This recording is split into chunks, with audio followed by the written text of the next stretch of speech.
Well, good afternoon and welcome to Wellington here in South Florida for the moments away 9th leg of the Adequan WEF Challenge. It's 5-star week here, WEF 9, Bainbridge Company's week, and with $116,100 on the line, an Alan Wade designed track and a jump-off between us and the winner of the WEF 9 Challenge. Of course, the challenge always set up to try and be a precursor of the Major Grand Prix that weekend. Of course, we do see the results carrying forward. This one in particular will be interesting in following that same jump-off format style.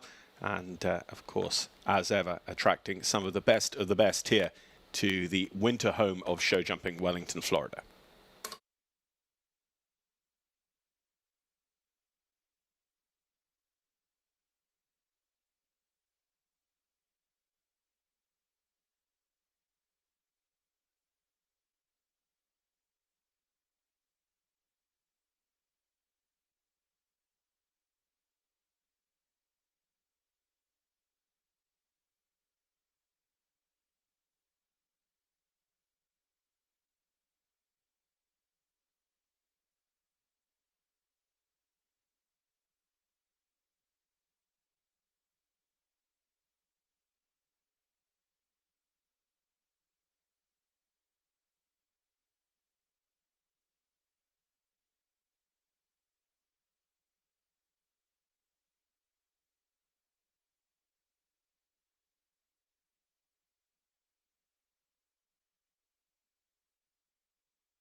So we start our afternoon show jumping here then with Laura Kraut. Laura, who sits just outside the world's top 10, has been for a long time the leading lady rider in the world, but overtaken for the last few months by the rider who's just aged out of the U25s, Nina Malave, who is with us here at the show this week as well. Laura, of course, a multiple Olympian, Olympic medalist and team rider for the United States of America. She partners here with the St. Bride's Farm Eltry Très Bien.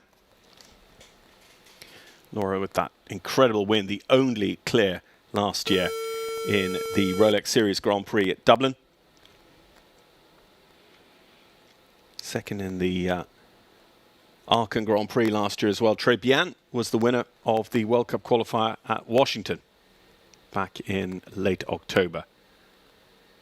So potentially a real challenger here early on in the draw. Laura and Très Bien will certainly be ones that should be able to unlock the code to this track. The only question is, does the plan that Laura has come up with actually answer the questions of this course this early? Everyone else will be watching very, very closely. An interesting line there just up behind the booth as well, 4 to 5. Number 4 has got the little light gold plank over it. And just talking to a couple of the designers, they expected then that distance up to the double at 6 to prove quite influential in this course. If not clear to you, that Dodd fence, Dodd technology, is a triple bar, so it pushes them down towards that skinny fence and then this bending line to the coastal construction, and now another roll back. So overall, there's a lot of twisting and turning on this course. I'm not sure that the 71 seconds time allowed is actually going to prove super difficult for our riders, but it's certainly not something they'll be able to get up, and really engage and get in front of. Here we going to see late 60s from Laura Kraut and Très Bien. And essentially, I think we'll see people feel that they maybe could turn the temperature down time-wise or speed-wise, knowing that Laura did seem like she was hustling, and she got around in just under 68 seconds. So they've got about, 3 seconds to play with there. Laura Kraut, Très Bien just catching one of the double verticals down on the way home.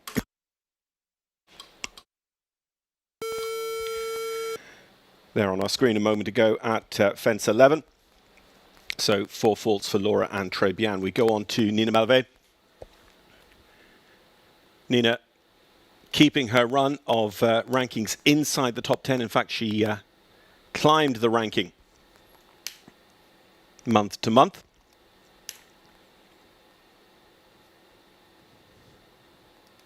Had an exceptional standout year last year. This time last year, she was fresh off the back of 3 or 4 5-star victories at the World Cup week in World Equestrian Centre. and going into a season that was going to see her top 10 at Aachen, winning the Rolex Series Grand Prix at Steffex as well.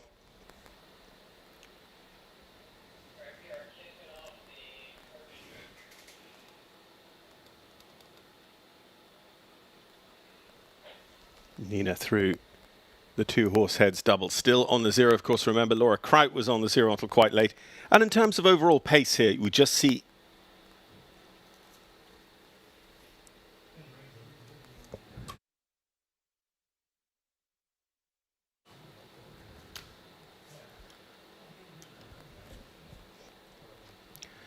her maybe being a little bit more deliberate. Just caught the rail there. We saw it falling as the camera moved away. So unfortunately, that's going to be a second down for Nina and Nikke van Bisschop. Got this third double. So again, a little bit like our designer last week, Nick Renat and Steve Stevens were building up perhaps to a triple combination for Saturday Night Lights through this competition with a 3-double format first round. So Nina Malave, Nikke van Bisschop, they're going to post an 8-fault round here as their prelude class to trying to take some of the big titles this week, including that 5-star Grand Prix on Saturday night. Well, we're staying with entries for the Rain Farm team, the Rain family team. My apologies, of Raleigh, North Carolina. This is Kyle Timm. So riding for the Rains, you've got the French national champion and the Canadian national champion. Kyle taking the title at the Royal last year. Partners here with Casino Calvin.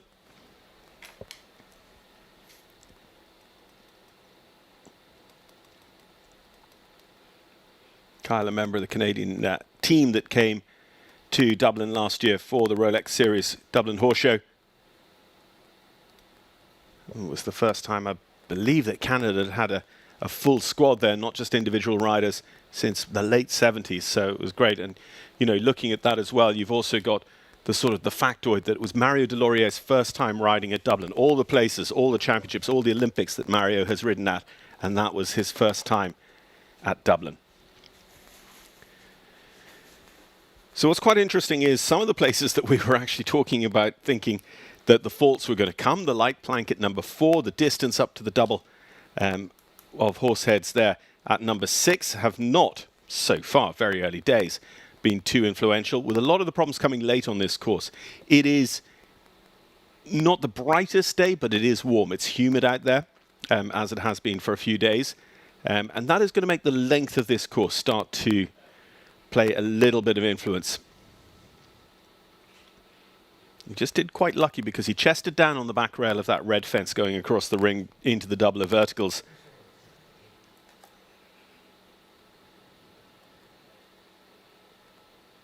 And there you see, you know, a very well judged, balanced round in terms of pace because he comes home in 69.76, you know, 1¼ seconds inside the time. Is a very comfortable place to be, and it didn't look like he had to hustle or move the horse too much. So Kyle Timm and Casino Calvin showing that the riders are just settling into their pace now a little bit. He's overall that tiny bit slower, of course, than Laura Kraut. So Kyle goes second on a time of 69.76 as we await our first clear round. Now, at the moment, of course, we do still potentially have a jump off on our hands because we would jump off the 4s if they are what is in equal for first place at the end of the initial round. But as I say, we're less than 10% of the way through that initial round as we go to Eduardo Pereira de Menezes and H5 Sport Horses H5 Mesentos.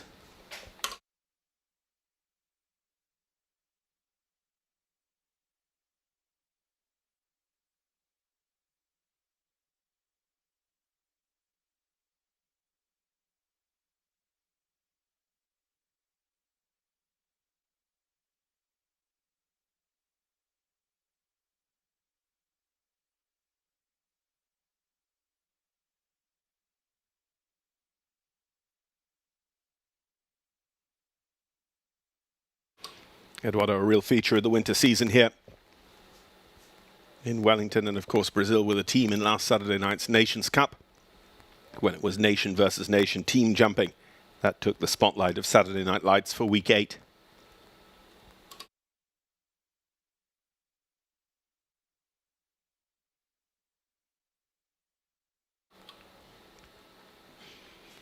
Gets a good ride there because what you could just see was he really moved up into that triple bar because I think he got the sense that Mesentos was hanging back a little bit towards the in gate.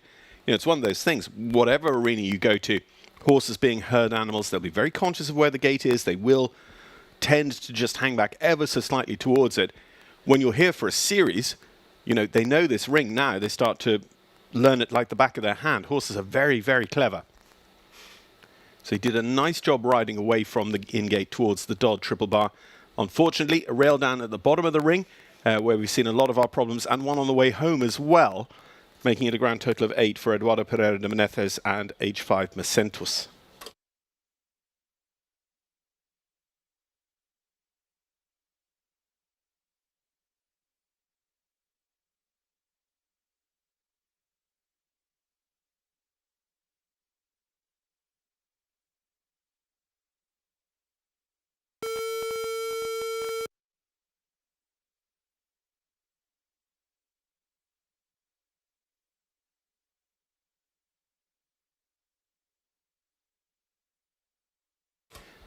So Callie Schott and her wonderful partner Gaurant now for Southern Archers.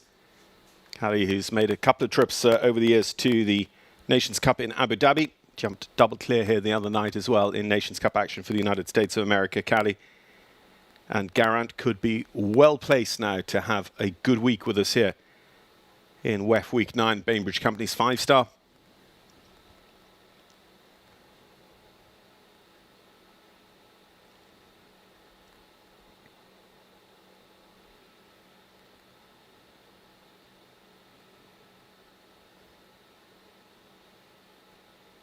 I think the one thing as they clear out over the Adequan fence that you could say about the gold-topped plank fence at number 4 is that he's turning you away from the edge of the ring, and obviously that's going to put it maybe against the surface background, but overall I think it'd be easier for the horses to pick out, a little fairer than maybe going towards the edge of the arena where the background for the horse's eye is going to be very, very busy.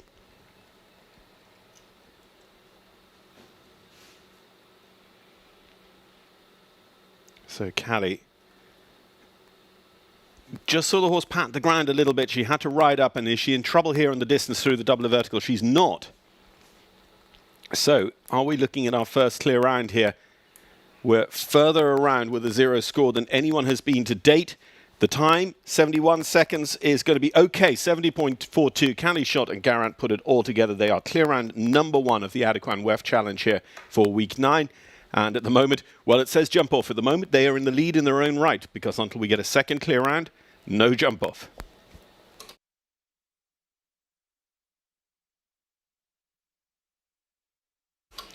However, looking through the list of starters we have with us here, most weeks at WEF, but in particular a 5-star weekend, again, as we get closer and closer to that Rolex US Equestrian Open Grand Prix at the end of season as well. $1 million this year for week 12.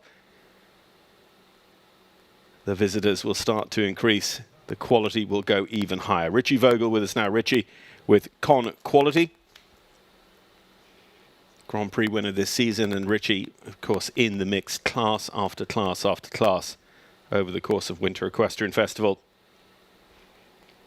European champion, world's top 10 rider.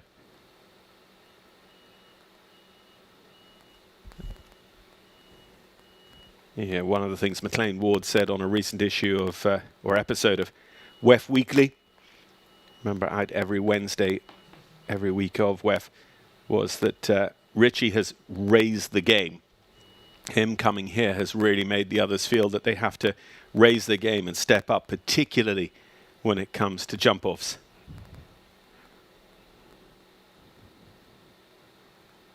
You can just see as well, just his natural fluency and forward style translating into speed. I mean, look at how quickly he gets Con Quality around that corner, but it's coupled with incredible balance. Just ever so slightly got into a position where the horse had to reach for the second part of that double vertical, so it comes down a little bit lower and licks away the top rail. So 4 faults, a very fast time, 66.57 there for Con Quality and Richie Vogel. It would be a surprise if that is overtaken for fastest 4-faulter here today, even at this very, very early stage.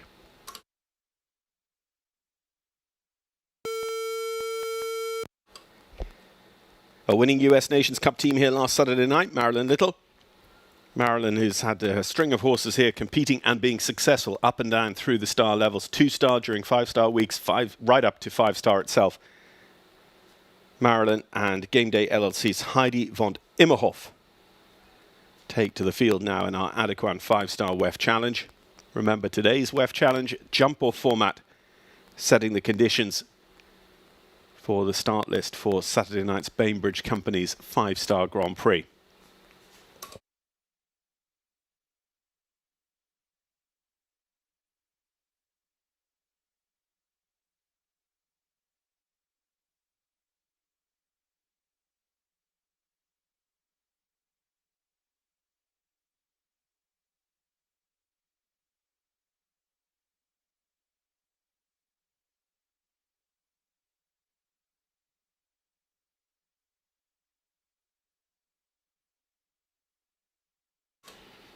And again, a rider who has always been naturally very quick and translates then into a lot of success in classes against the clock or with jump-offs.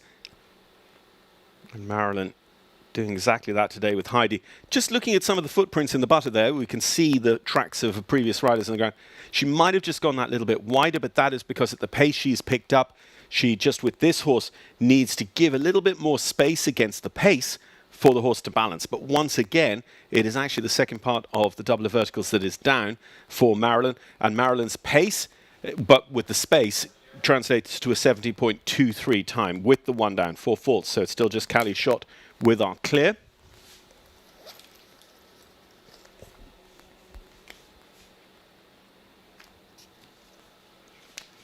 I'm quite enjoying that pace with space comment, but I'm not sure that I'm going to bother you with it too many more times, so don't worry.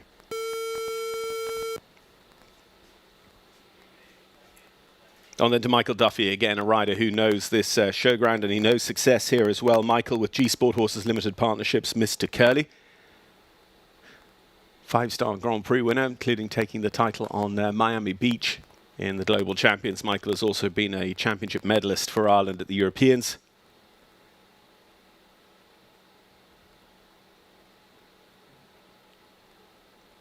And a real talent, a great pilot of a horse, especially, you know, a horse developing. You know, the one thing about Michael is it's lovely when he gets to develop and keep a 5-star horse, but he's busy building the careers of horses day in, day out as well.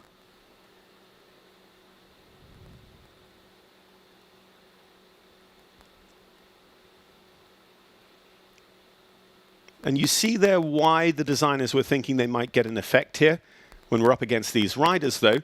But what I was just going to point out was you could really see him rein the horse back, really rack the horse back onto the hocks and adjust his speed, his pacing up from the Adequan fence to the horses' heads.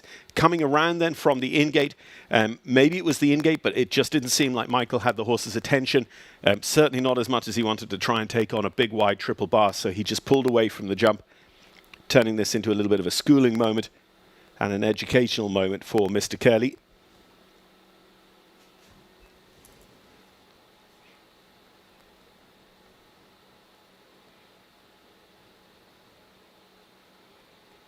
So this is our first one to go into time penalties, as will not surprise you. And just ticks away, unfortunately, the front rail off the last two. Mr. Curly and Michael Duffy will post 8 jumping faults, so actually only 1 rail down, 9 for time.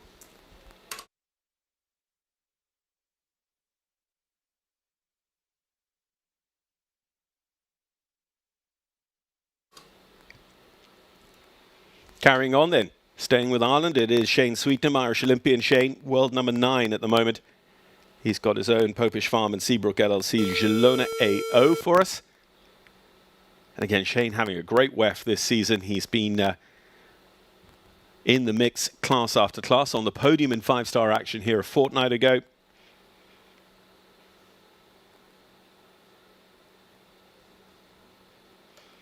And there or thereabouts in the Grand Prix last Sunday as well for WEF 8.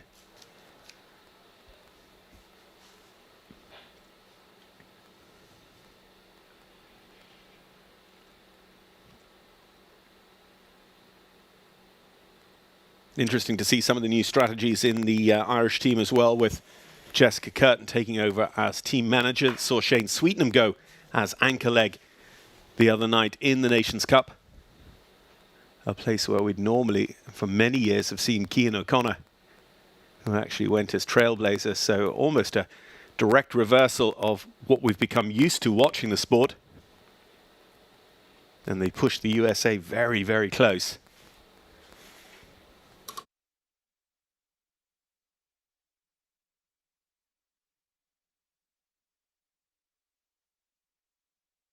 So there's our first problem with that little light rail, the yellow fence just coming down the distance. And it can just be that maybe Shane overreacted to what he needed, pushing away from the in-gate, asked a little bit too much over the Dodd technologies, and then the horse wouldn't come back to him. I'm sure, I have no doubt that Shane tried, but just to have the yellow and then the fence after is a mark of the horse just not listening and coming back to him as he asks.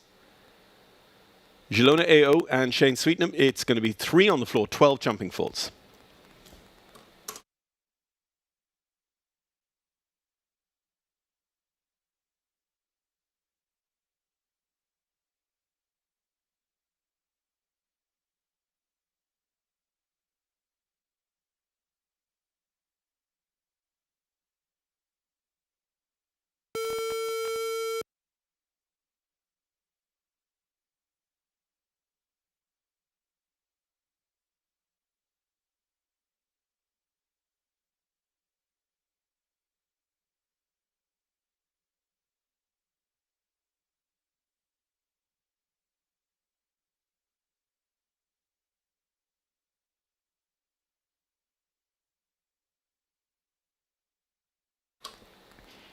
Well, now with the Smiths Hialeah beat, her Paris Olympic horse Thaisa Erwin.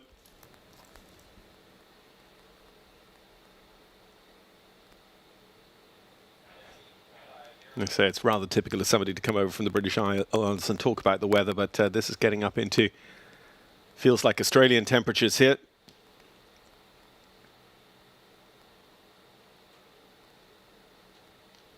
But Thaisa and Hialeah will again know the place well, having been based here for a number of seasons now. It was great to have the Australians as one of our teams the other night in Nations Cup jumping as well. Australia would find the whole paradigm quite difficult because getting 4 riders, because of the strength and depth, getting 4 riders together on the same continent is frequently a challenge for them. And then getting the opportunity, getting the invitation to a Nations Cup. I believe potentially that was Australia's first Nations Cup since the Olympic Games.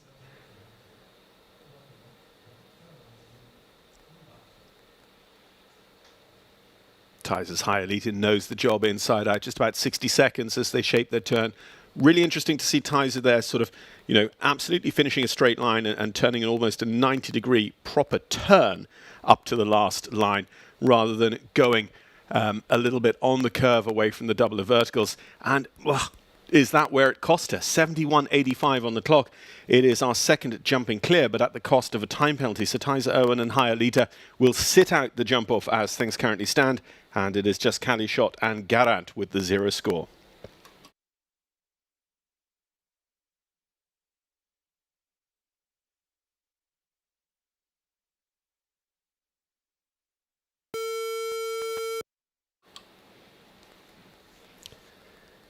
So very, very well mounted at the moment between the likes of this horse, Ubulak, and Landon Denise. This is Mark Bluman of Columbia, the over-the-top stables entry, Ubulak. Mark victorious in the Nations Cup Grand Prix here 12 months ago and having a very, very good run all summer long on the likes of the Major League Series.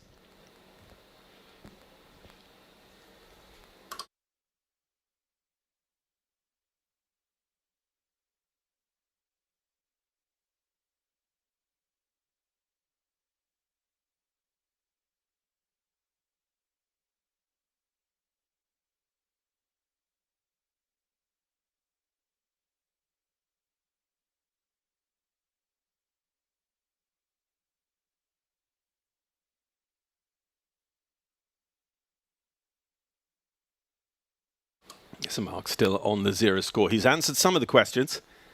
For a start, the question that I came up here full of the joys of, that hasn't caught out anyone. The line down from the triple bar This line, though, has been the most influential, and so it proves again. Mark Bluman and Ubelak once again just can't quite get the adjustment to close in and close down, I think, the length of stride between that double of verticals to make it happen and get that clean spring off the ground that's going to take them up and over that second element. So 4 faults in 68.97 for Mark and Ubelak, and that goes into 5th.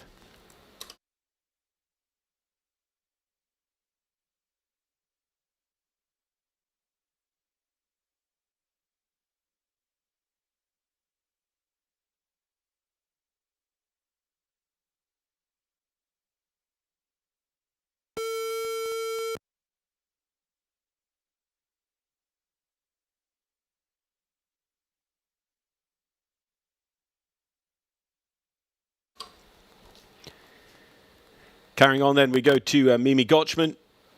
Mimi with the wonderfully named Clarimo bred Iron Maiden for Rocking Basilisk Farm. Mimi again, she's been in the mix. She's been on the podium in 5-star Grand Prix in this very ring. She's won some of the country's most prestigious Grand Prix, the likes of Upperville. And also just coming up to 4 years, in fact, since she won that, what would have been a Youth Olympic Games medal, but the 2022 edition cancelled. So the International Equestrian Federation, with the support of the Olympic Committee, stepped in and ran what we call the Youth Equestrian Games at Aachen, and the individual gold going to Mimi. Couples competing at the top sport with school, which she takes equally seriously, and if she has anything like the talent she's shown for many, many years in equestrian in the classroom, is an absolute high flyer. And this, just to underline that, is going to be clear round number 2. Callie Schott versus Mimi Gotchman is the status here in the Adequan WEF Challenge as we pick up clear round number 2. Garant and Iron Maiden will go head-to-head over the shortened course set by Alan Wade. How many more will join them?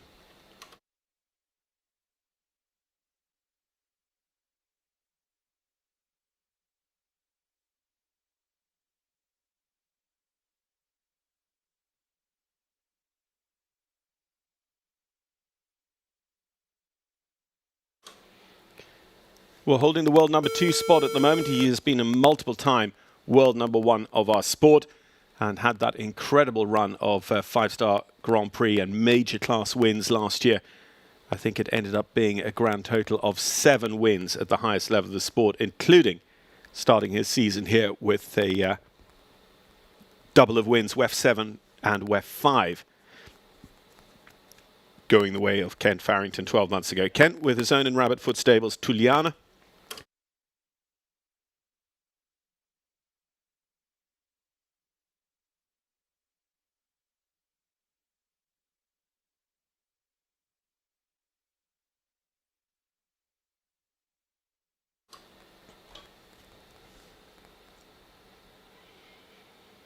Again, he's got the mare moving on nicely for him, so the 71 seconds shouldn't be a problem at all. He's quite tight through the left shoulder there. He gets up promptly to the double, and you can see there how he holds the rhythm very, very carefully back to the triple bar. This is a masterclass here. No surprises, of course, from Kent Farrington, but he really has taken his initial plan when he would have walked the course and put it together, I would imagine, with some of the facts he's seen from the earlier riders, and turned it into a winning technique, albeit he really rattled the rail going into the double of verticals. But it stays in place. This is going to be 2 clears in a row. It's not.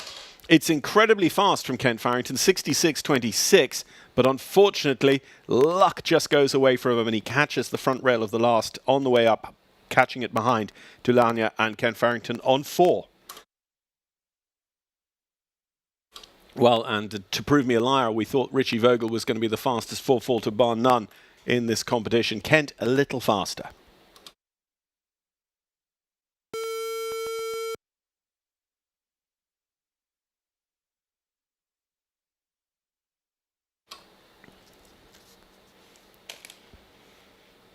So Victoria Gulliksen with the Sanne Tyson horse Kamlode.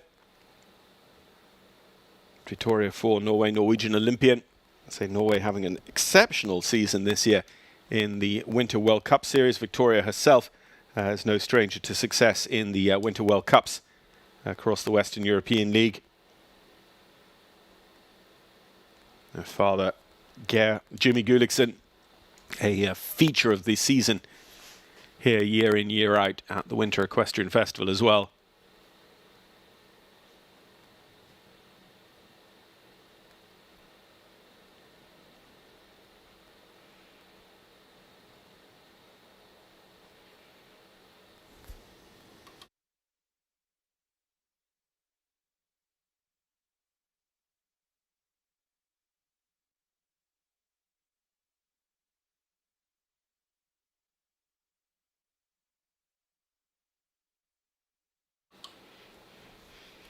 So up to the horses' heads again, I would be thinking that every fence up here out onto the Dodd Technologies has been cleared by every rider. This is the earliest anyone has had a rail, the yellow poles, and then these matte grey poles over the water tray. Just looking at the water tray to see whether they've actually put water in it today, because that has, you know, its own impact on the technicality, the difficulty of the course. Victoria Kamlode just coming around the bend there. It's one of those, you know, you're turning back around your left shoulder 270 degrees. There is an element of when you finished your turn and eye up that jump, you are where you are. There's very little you can do at that point, and it's a sort of a test that we see frequently from designers at the top level. 8 for jumping, 3 for time for Victoria and Kamlode.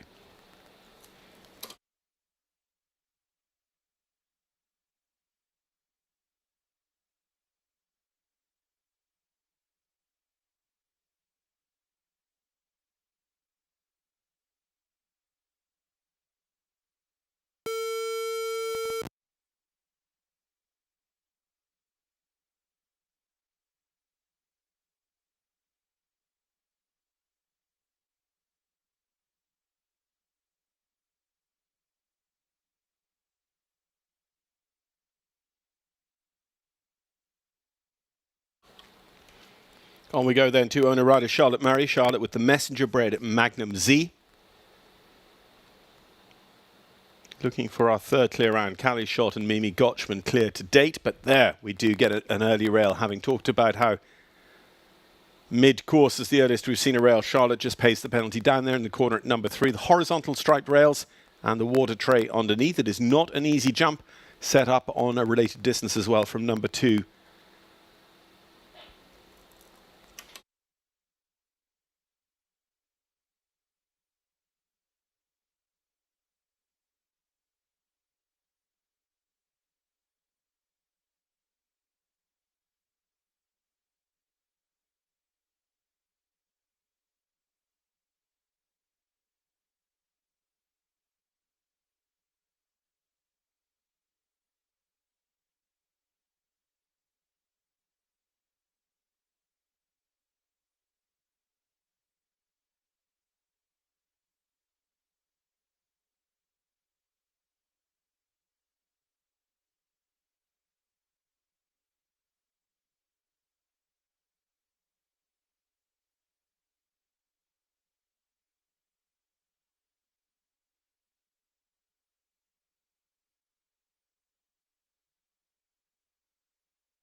So Charlotte going onto the leaderboard there with just the one down. 4 falls in 70.31 seconds. We go to John McRae next. John with Chakatlino for Windsor Show Stables.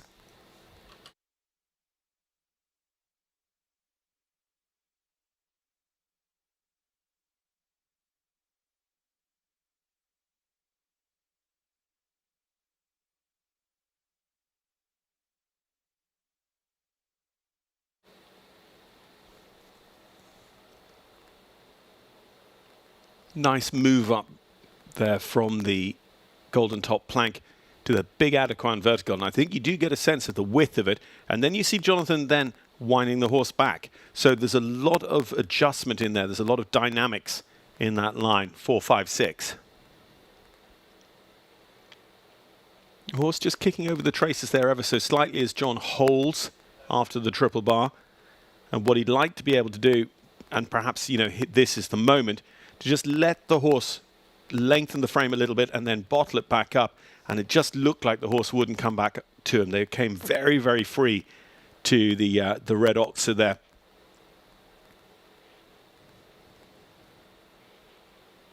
But it was a natural inclination from Jonathan to just want to let the horse extend out, relax, not have him holding the head and neck all the time, and then bring the contact back up. But as sometimes is the case, that opportunity wasn't there because the horse, enjoying being that little bit freer, said no thank you to coming back into collection and operation, going down to that farm vet fence.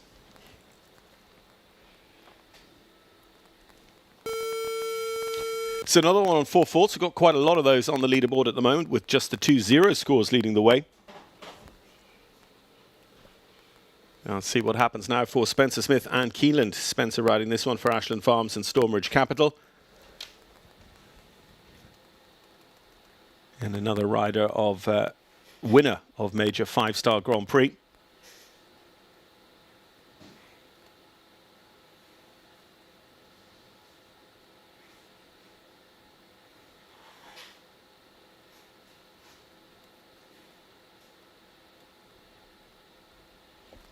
Spencer's also ridden on a lot of prestigious Nations Cup teams for the United States of America.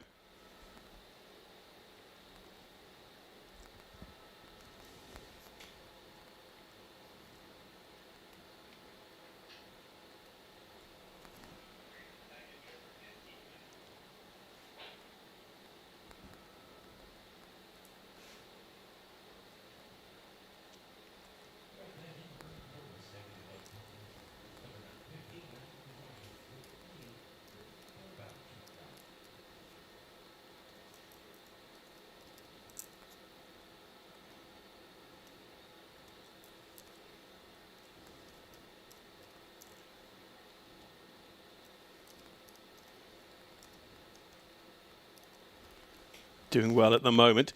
Gets that rollback turn. He just skims over the top of that fence. Oh my goodness.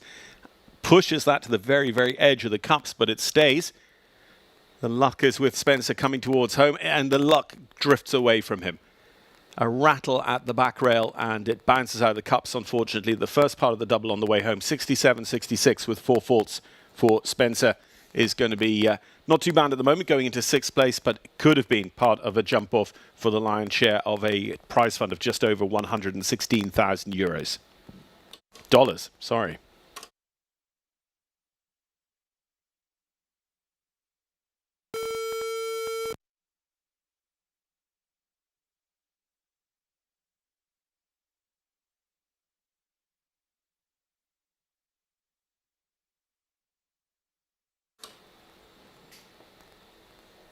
So, multiple World Cup finalist, 5-star rider, team rider for the United States of America, Katie Dinan now. Grant Road partners in the ownership of Cordani, 12-year-old mare by Balou de Reventon.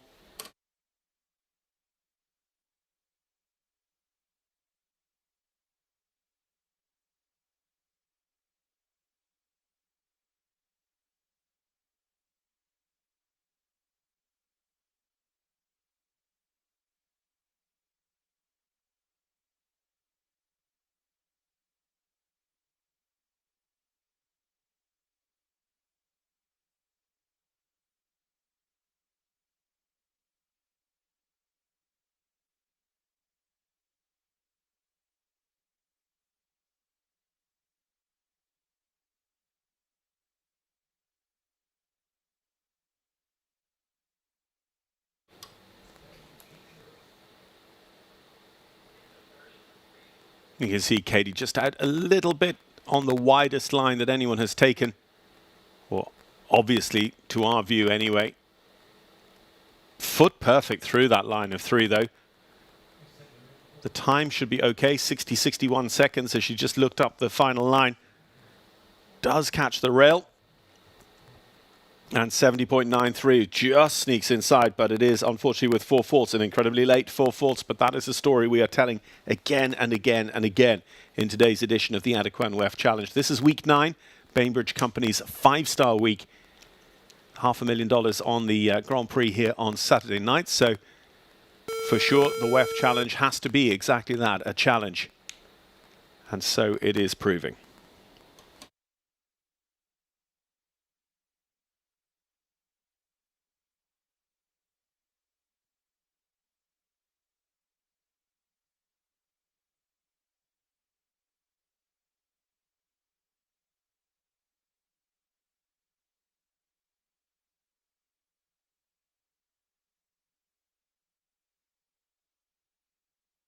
So Bertram Allen, Bertram and Pacino Amiro, Buddy as he's known at home, the Irish sport horse by Pacino.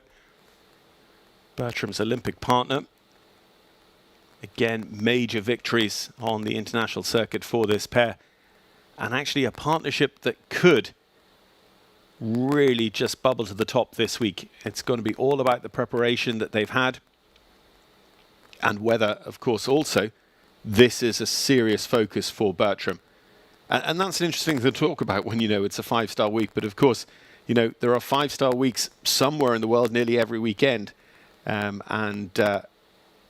sure, riders would love to take the victory, but it's not always what's going to work best for their medium or long-term goal for the horse to go all out.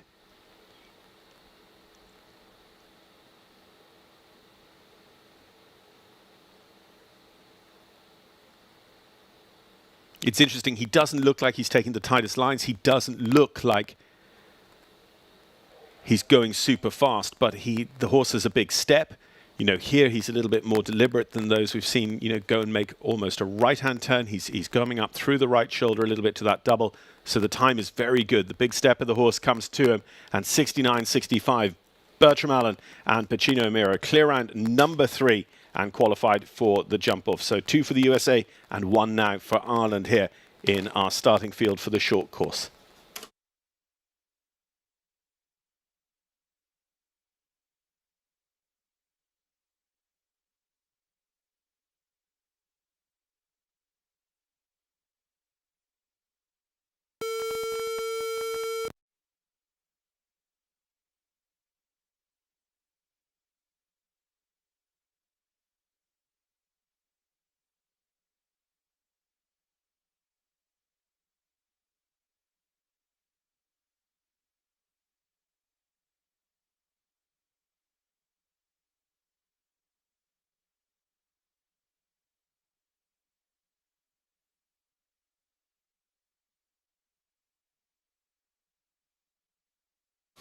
Rupert Winkelmann and Eikendorf horses Imodo.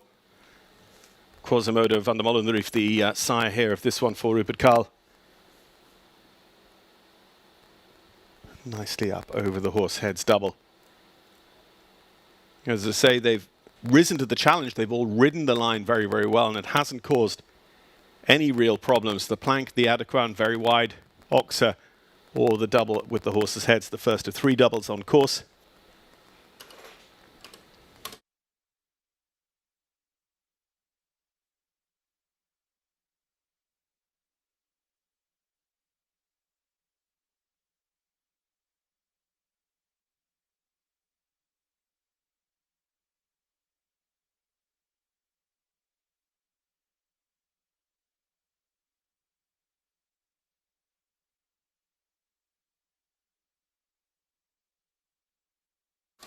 And suddenly we're getting bigger and bigger in terms of jump-off starting field. We have 2 in a row jump clear. Rupert Carl Winkelmann and Imodo give us that number 4 for the short course. So that is 1 for Germany on the start list. 2 for the USA, 1 for Ireland, 1 for Germany now, making up our 4-strong field. And that is us at about halfway through the starting draw here as well of our Adequan WEF Challenge for week 9.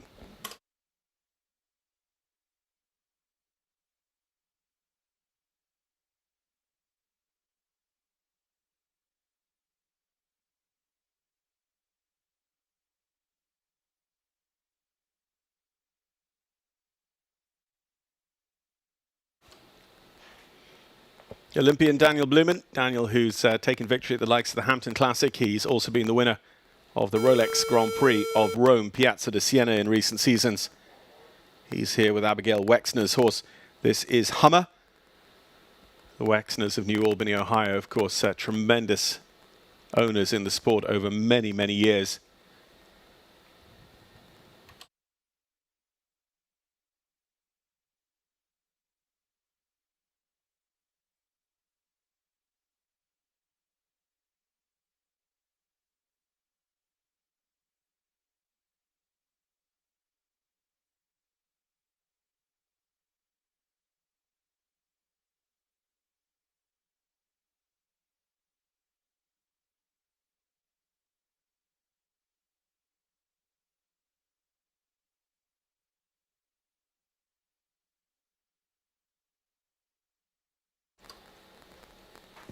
Daniel would have plenty of victories over the years in these WEF challenges. He's also multiple Grand Prix winner here in Wellington. And the plank does finally go. As you say, it's a different color. It's gold against the rest of the material of the jump down there. Going away from the Moden International Club. And has so far jumped surprisingly well. Daniel and Hummer just snug into the right-hand side of that fence, so they're thinking about being economic on their line, potentially trying to be amongst the faster of the four falters, which of course also relies on him staying clear from here. Gets the horse right up in the air over those two verticals. There's never a chance of them being touched. Ken Farrington and Richie Vogel, both very fast. This is not too shabby in terms of pace. 68.15 for Daniel Bluman and Hummer, and he goes top 10 for the moment.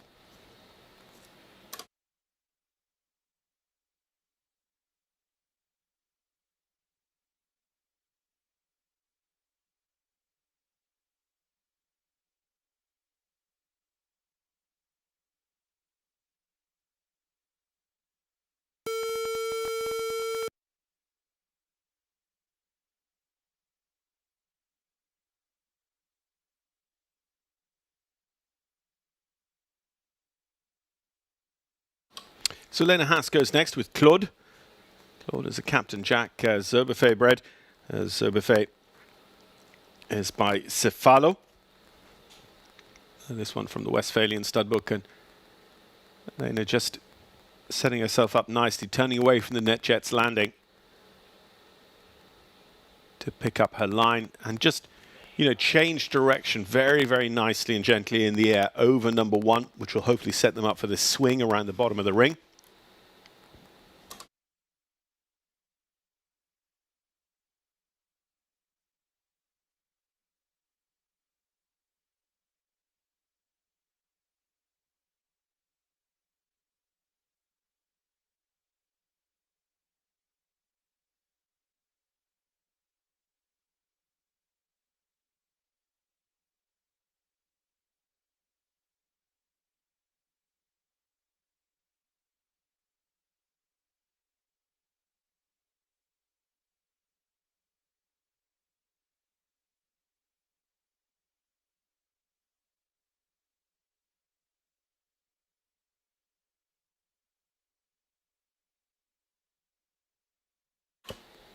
To Elena and Claude, still going well at the moment.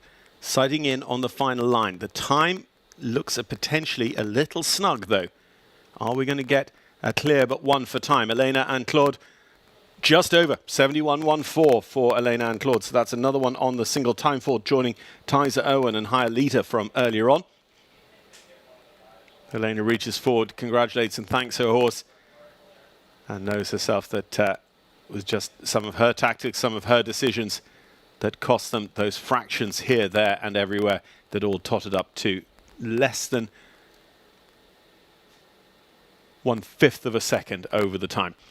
Callie Schott, Mimi Gotchman, Bertram Allen, Rupert Winkelmann, they are our jump-off qualifiers here so far in the Adequan WEF Challenge. They'll come back in that order for the short course, but we'll see how many more will join them when we rejoin the action here in a few minutes' time from the Winter Equestrian Festival. Bainbridge Company's Week 9 continues here with its 5-star calendar, and this, the Adequan WEF Challenge.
So welcome back. There are our qualifiers so far for the jump off here of our Adequan WEF Challenge. Callie Schott, Mimi Gotchman, Bertram Allen and Rupert Winkelmann giving us 3 nations represented. And we get back to it here with Charlotte Jacobs by the look of it, 46-41. No, it's Lacy Gilbertson. Lacy with Seabrook LLC's Bellamy van der Dassenheide.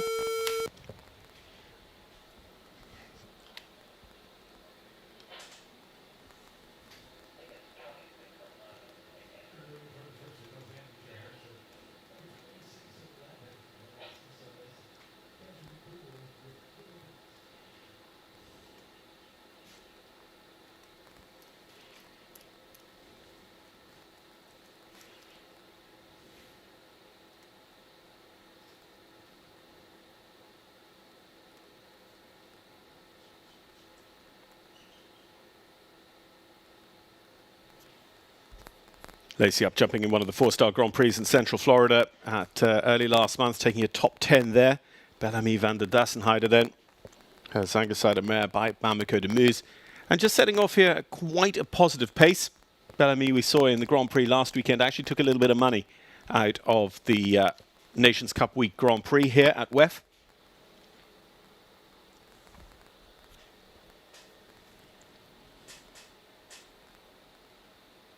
We'll say in terms of picking up the pace, what I was going to go on to say is, you know, we're back to a little bit, you know, we've just had the drag break. People will be coming in, trying to execute the plans as they were before, but that little bit of break in rhythm does just put Lacy maybe back on the back foot a little bit in terms of just trying to find her way and find her plan. For instance, you know, the average line, the average turn back line, back to that red Oxford, which has been very influential, is not there on the ground. Some riders, though, really relish it. They relish the new ground. They relish the opportunity to kind of come in and execute just their plan. And Lacy Gilbertson looks like that is her way because she goes clear inside the time, getting us back underway with a clear Lacy Gilbertson and Bellamy van der Dassenheide.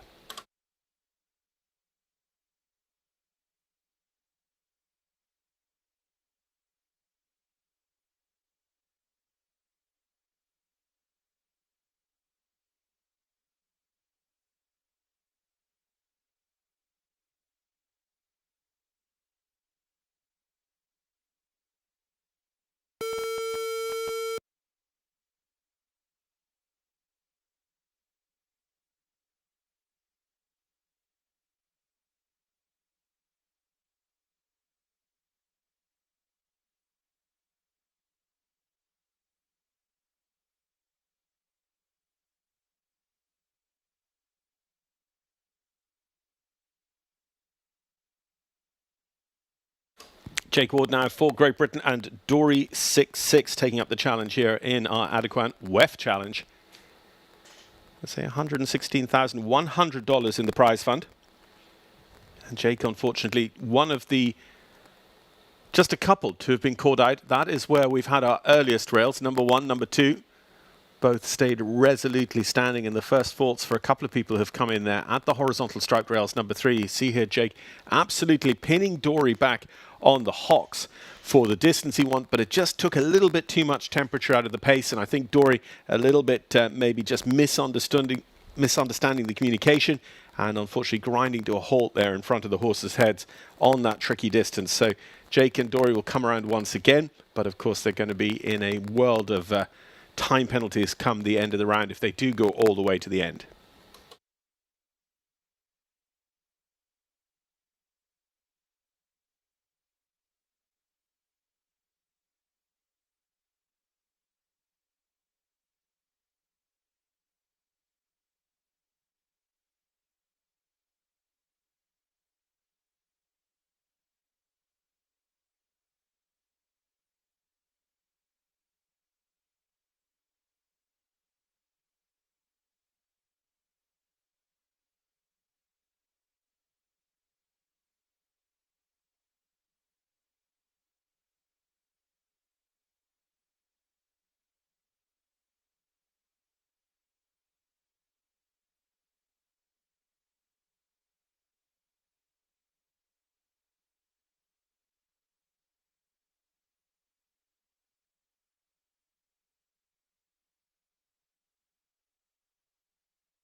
So Jake does post a 12 plus 23 total time, completing the round here as we go to Charlotte Jacobs. Charlotte on the winning US Nations Cup team here 12 months ago.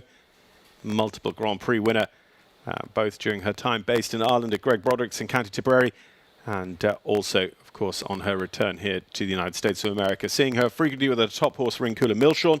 Today it is Corbach van der Renga for Charlotte with the North Star Sport horses of Wellington and East Aurora, New York.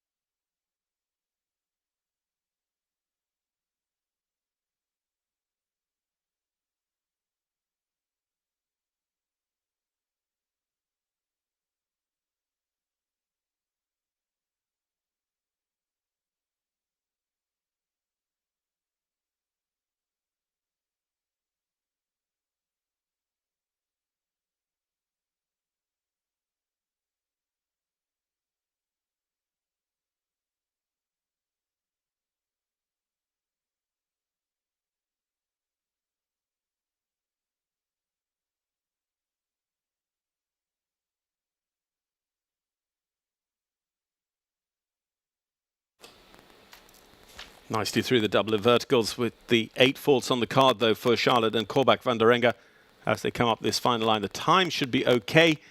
Unfortunately, just a little bit quiet off the ground there, coming out of the double and at the last. So there's 2 more down, which should make it, 16 faults for Charlotte Jacobs and Corbach van der Renga.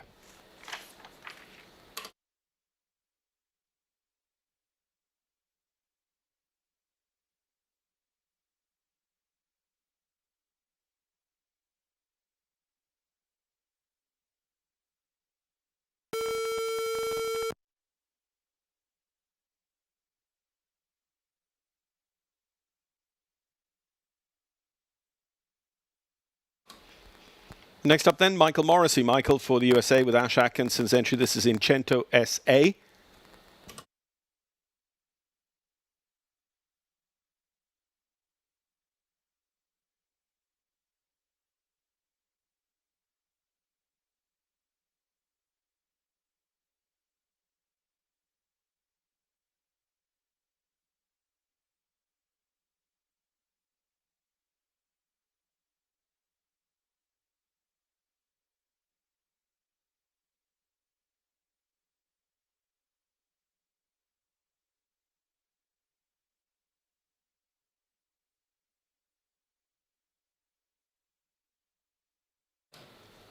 And Cento and Michael have been in good form here in the past in the Winter Equestrian Festival, taking a top 10 in one of our 4-star Grand Prix. Unfortunately for them, it is just going to be the rail. It's the first time I think we've had problems in that Gold Horseheads double going up towards the top corner of the ring in front of the NetJets landing. Light rail, mid-course down after the triple bar.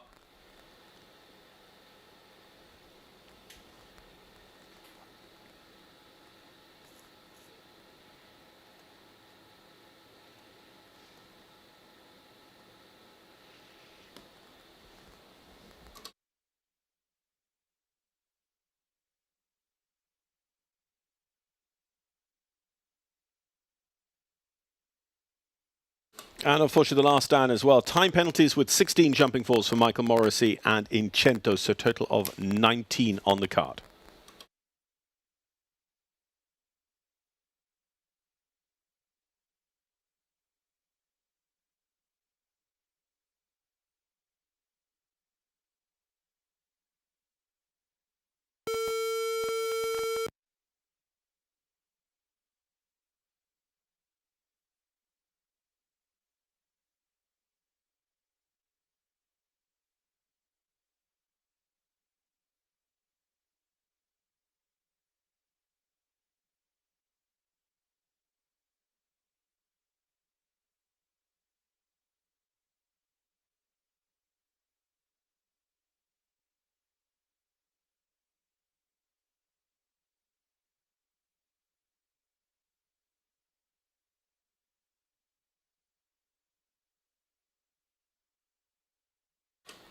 So Darragh Kenny, Darragh off to a great start here with Victory in the opening class yesterday stands a long way off that Adequan fence here with the 0K.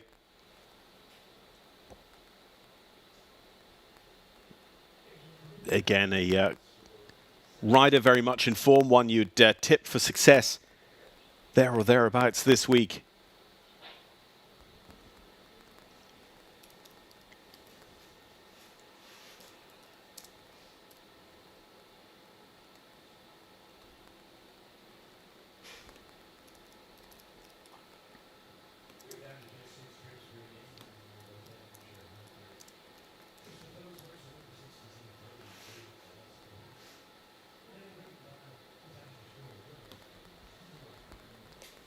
Darragh going the right way about it. He is comfortably clear in 69.15 there, bringing it home and giving us our latest clear round. So that is going to be number 6, our second since we rejoined the action after the drag break midway through our Adequan WEF challenge. So 0K and Darragh Kenny joining the jump-off starting field with us here in Wellington, Florida. So Darragh, yesterday's winner, could easily do the double here, and could he turn it into a triple header with Grand Prix victory on Saturday Night Lights too?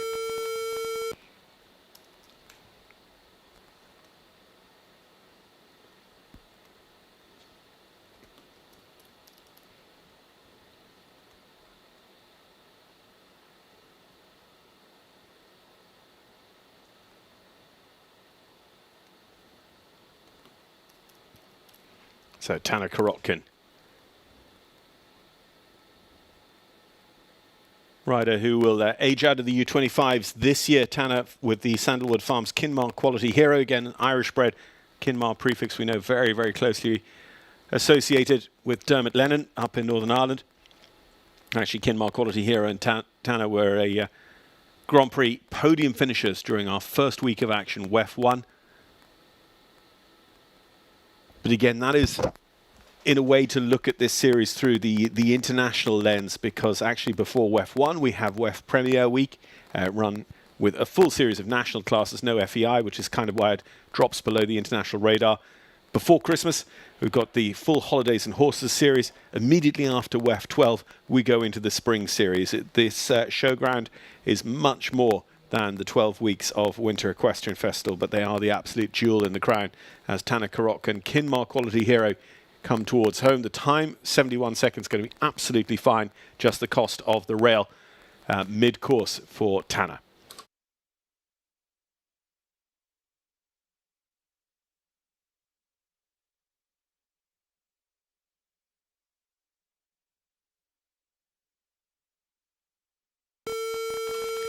Captain Brian Cannan is our next to go. Brian here for the USA with Glenby Farms Castlefield Dream.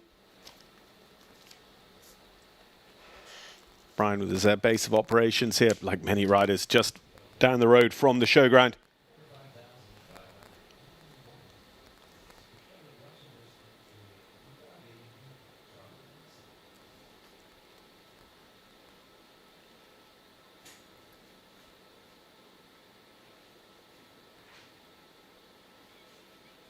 Last in action with us here during the course of WEF 7, the last 5-star week. Castlefield Dream running in the challenge, and then also the Meter 50 Classic on Sunday, which has got its own very, very closely fought series running throughout the 12 weeks. Castlefield Dream and Brian, unfortunately. And you just saw that little bit of interruption in the horse's head and neck and attention to Brian, a critical moment or two before they came to that plank, which they've had down. So unfortunately, Castlefield Dream and Captain Brian Cannan on the 4 faults, so still leaving us with the 6 clears, including 2 for Ireland. 2 you might have spoken about before the class even opened, Bertram Allen and Darragh Kenny.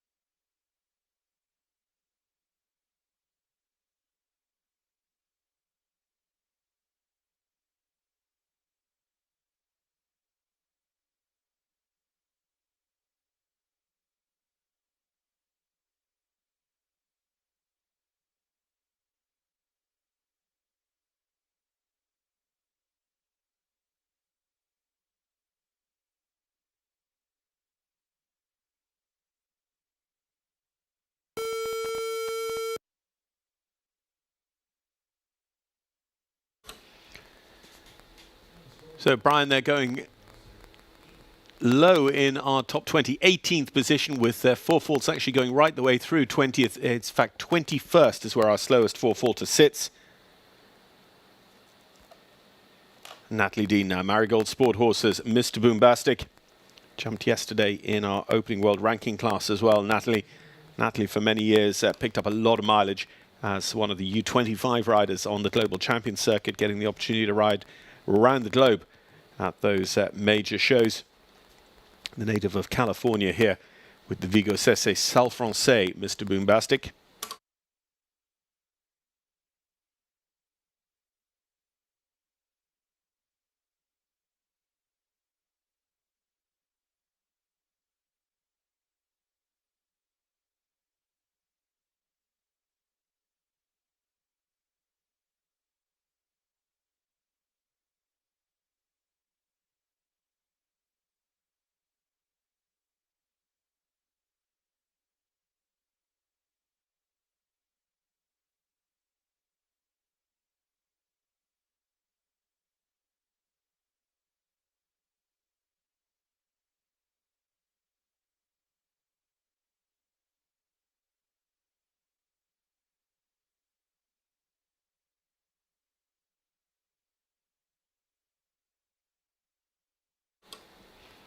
To Natalie, just at the last with the single rail down, 69 seconds on the clock.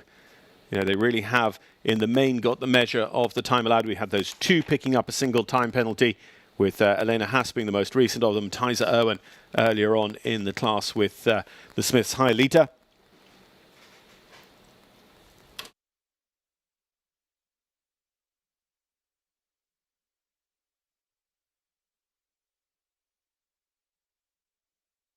Two Bliss Heers next on our order of go. Bliss with the Carignan-bred Salle Francais Farigno de Mec for Bridgeside Farms. Bliss has been part of Robert Ridland's panel at the likes of Aachen and Falsterbo in recent seasons. Been a 5-star Grand Prix winner on the Major League circuit. And this horse jumped well during Nations Cup week last May, up in Thunderbird in Langley, British Columbia, picking up a couple of top 5s for Bliss up there.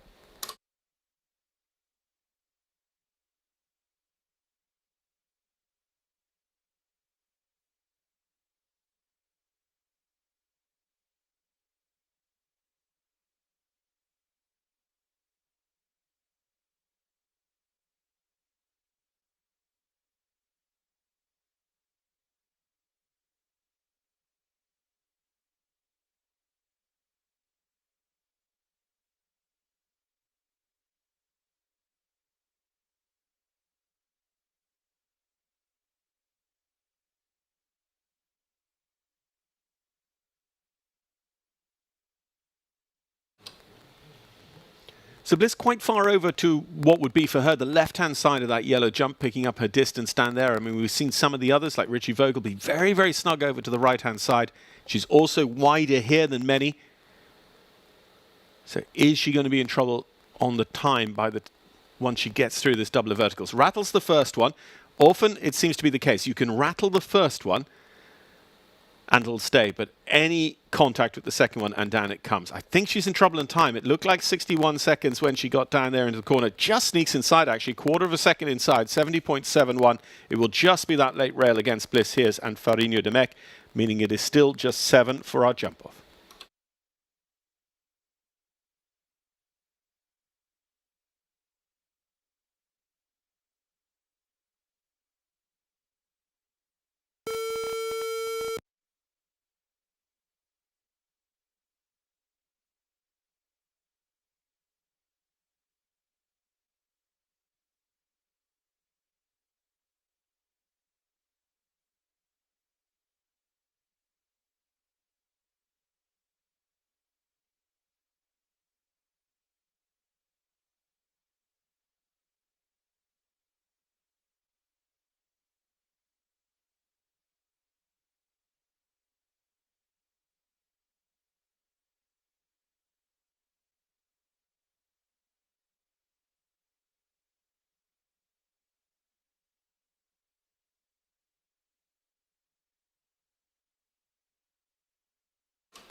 So riding a little bit at the beginning of the season over in Thermal in California before joining us here for the Winter Equestrian Festival. Olivia Cliver and Connor on course. Unfortunately, not to be for them, though, in the WEF Challenge with the rail in the corner of the ring. Actually, the B element of the horse heads double down for Olivia.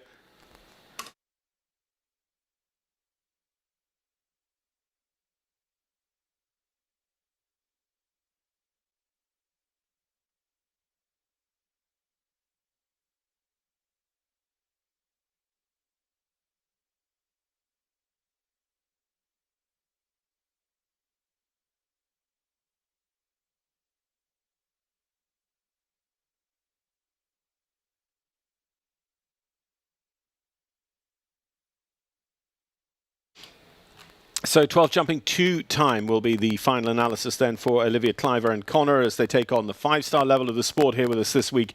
Bainbridge Company's week 9. They're carrying on through our starting field of the Adequan WEF Challenge. It's Stephanie Maciera who's next to go for Brazil with Bonchance Farms entry. This is Toulouse van Prinsenveld.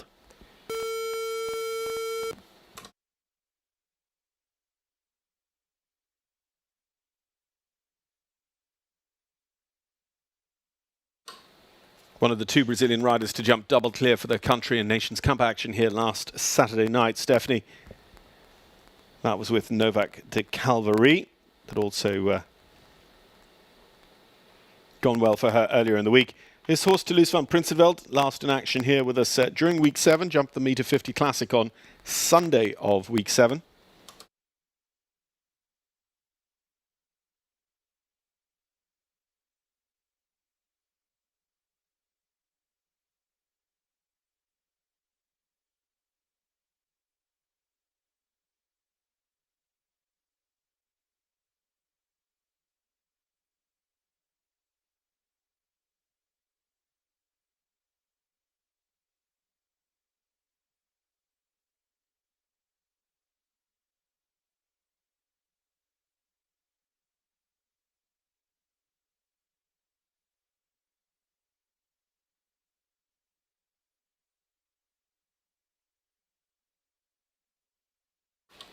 So Stephanie here picks up another rail for a grand total of 12 on the way home here with Toulouse van Prinsenveld.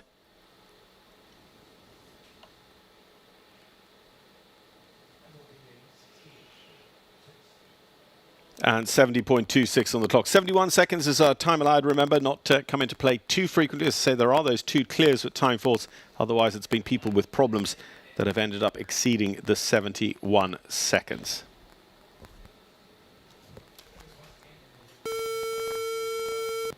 And a rider who's been a little bit of a youth winning machine here for many years on the Florida circuit, Ansgar Holtgers Jr. Ansgar with the Gut Einhaus entry here. This is going to be Pixel K van Kantenheier for Ansgar.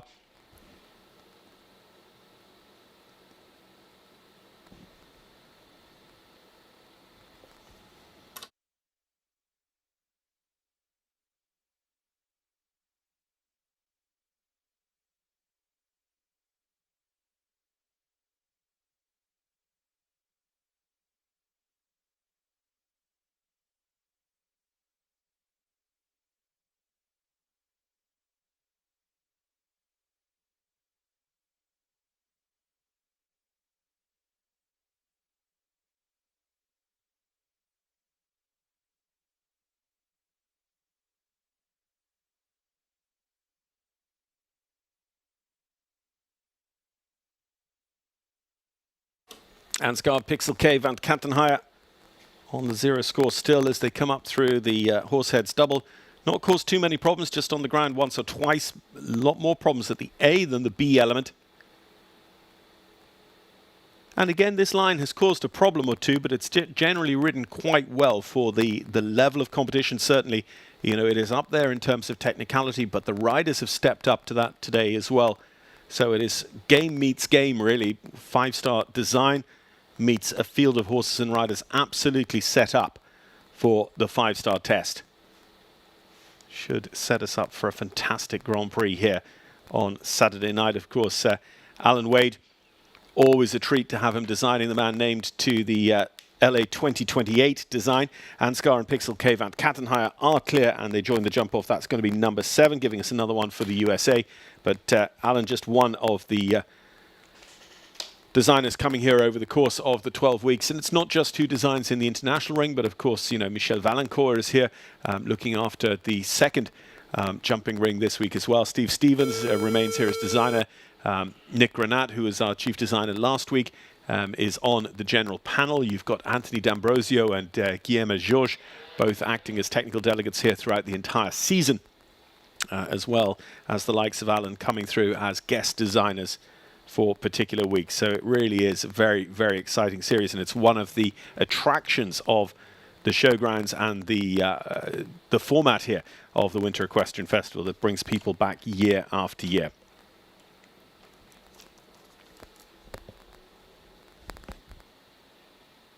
Again, you talk about successful riders. It's difficult to look up beyond the likes of Roberto Teran Tafur. Roberto has taken class after class here in the United States of America. DSP Callas, one of the absolute top horses for him.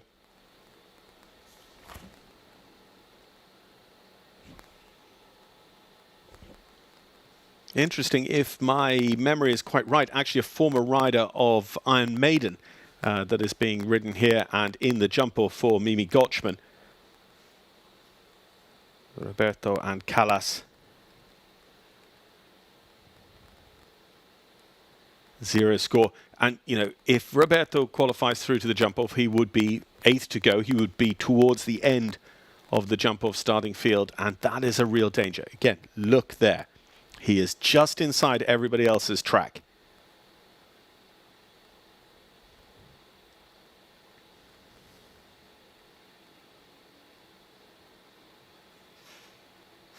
Time should be fine. He just pushes up towards the last and maybe just pushes a tiny bit too much. Did he get there too quick? Down it comes for sure.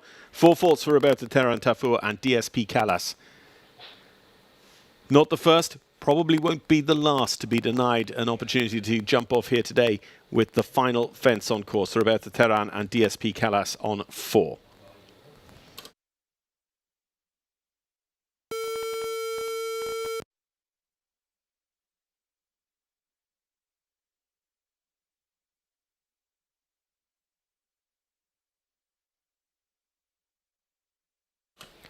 Top 10 in our Grand Prix action most recently during WEF 6. A couple of weeks ago, Nayel Nassar of Egypt with Evergate Stables, ESI Ali. Tokyo Olympian, career winner of the Nations Cup Grand Prix at the prestigious St. Gallen show in Switzerland, at the famous Grondemoos grounds.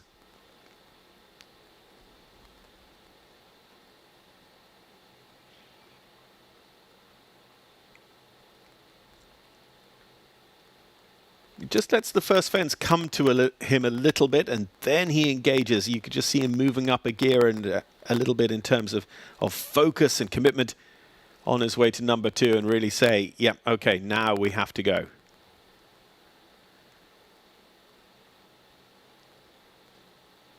Interesting to just come so very, very softly to the first, a little bit like a, you know, just an early warm-up.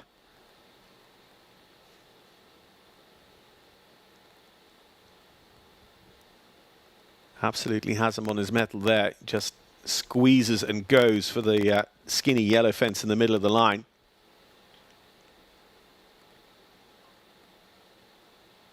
Tiny bit wider than Roberto a moment ago. I don't think anyone has been closer in since the drag break as we watch the tracks in the sand.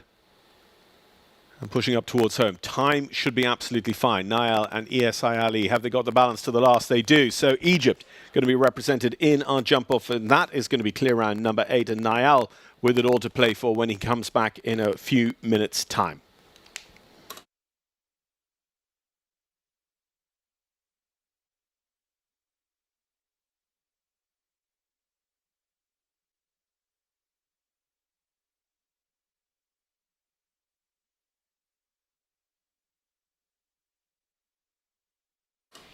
So career Hampton Classic Horse Show Grand Prix winner. second in the WEF 5 Classic a few weeks ago at 5-star level with this horse, Cody. Rene Dittmer owns and rides for Germany. This Holsteiner gelding is by the standard bearer of Holsteiner show jumpers, Casal. Casal, for many years with the rider of the Holsteiner studbook, Rolf-Joran Bengtsson.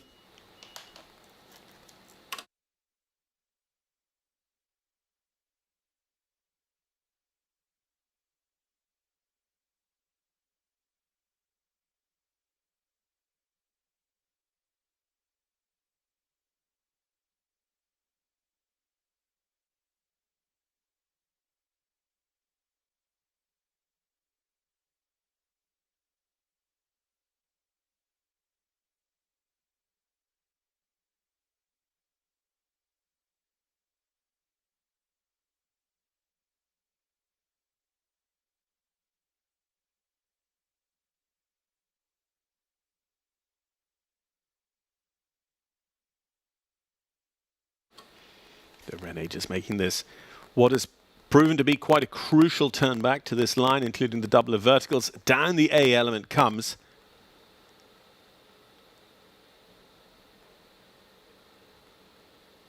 And I think he just saw a little bit of a forward spot all the way through that he rode up to when he finished his turn. Unfortunately, it just wasn't quite there in the distance between the Oxer and the first of the two verticals. So Rene Dittmer and Cody will be another one with 4 faults. He sits just outside the top 10, 11th on the ranking.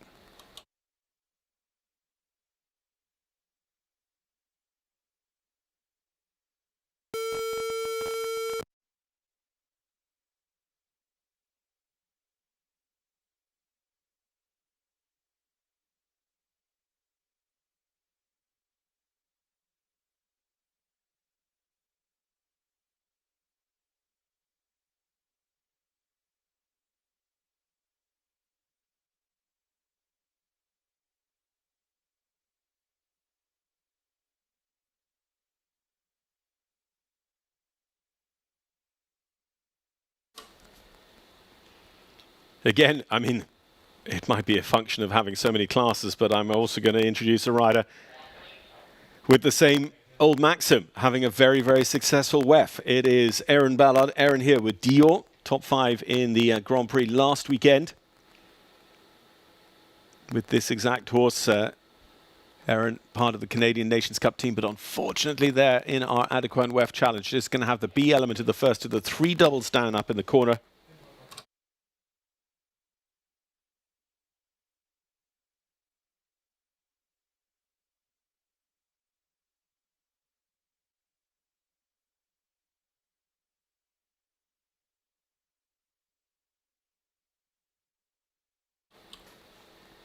Is it going to be just the 4 for Erynn and Dior? As I say, you know, what we've been watching there is those that haven't quite finished their turn as 60 turns to 61 seconds coming up. Erynn comfortably in front of the time allowed of 71 seconds, but catches a rail on the way home too, making it a grand total of 8.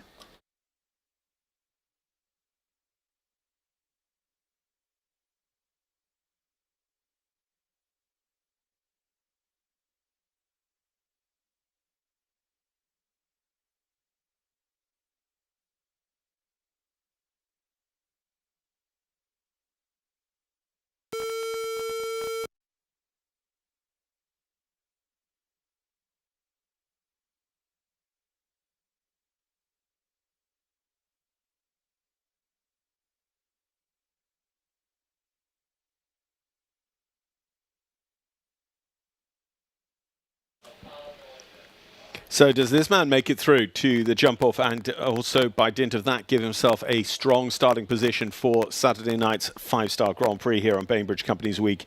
Anjou de Grisienne, second in the WEF 5 Grand Prix and top 5 in the Challenge that week. So they'd love to replicate and indeed slightly improve on that form from our first 5-star week of the season back a month ago.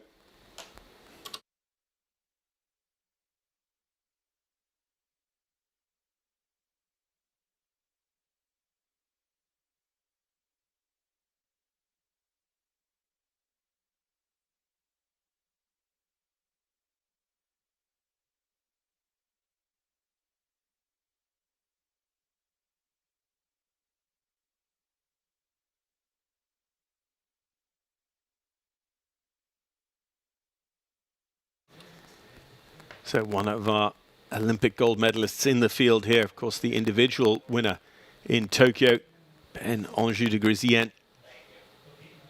Time absolutely fine.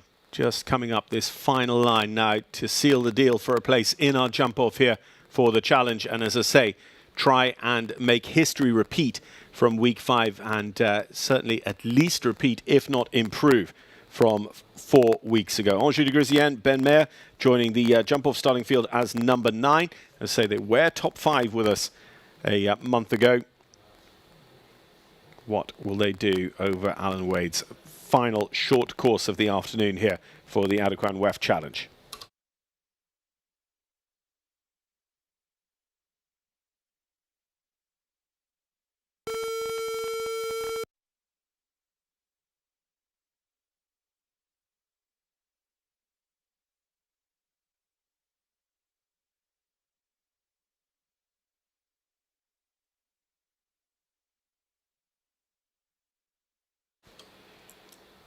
So Nicola Philippaerts, fresh off a 4-star win last weekend in Central Florida. He'll be heading back to Central Florida in a couple of weeks to the League of Nations World Equestrian Centre. Nicola here with Team Philippaerts and family lenses Conatagas.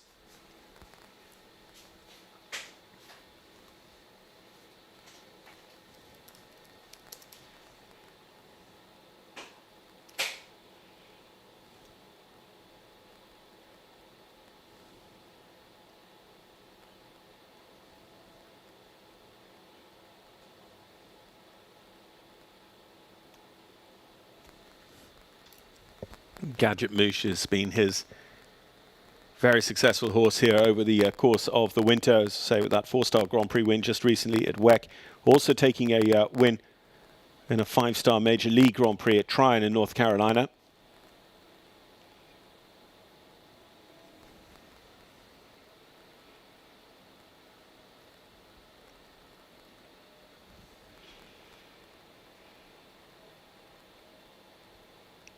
Very, very settled and comfortable on the rollback turn around the left shoulder into this distance in question. Just going up in front of the Moden International Club now to bring it home. No, the second part of the double is down for Nicola Philippaerts and Conatagas. So too is the last, and suddenly it is actually 8 faults for the Belgian rider here.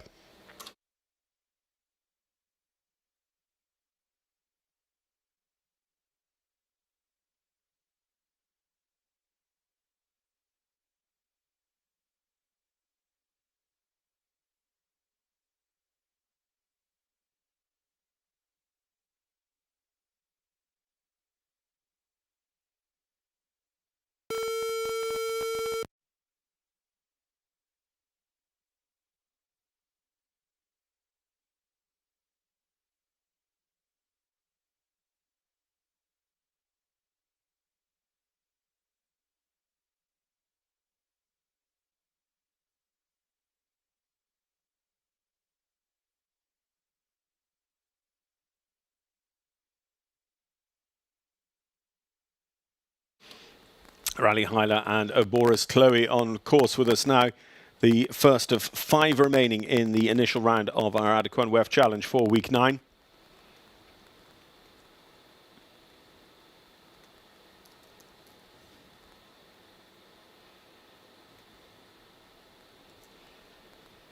Raleigh and Oboris Chloe. You know, now we're starting to actually get quite a few with problems up in that corner of the ring.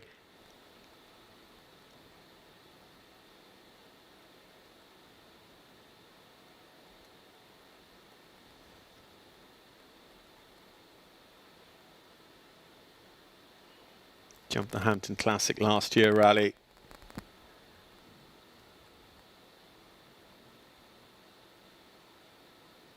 And no strangers to us here at Wellington at the 5-star level either, having contested week 7 with us a fortnight ago.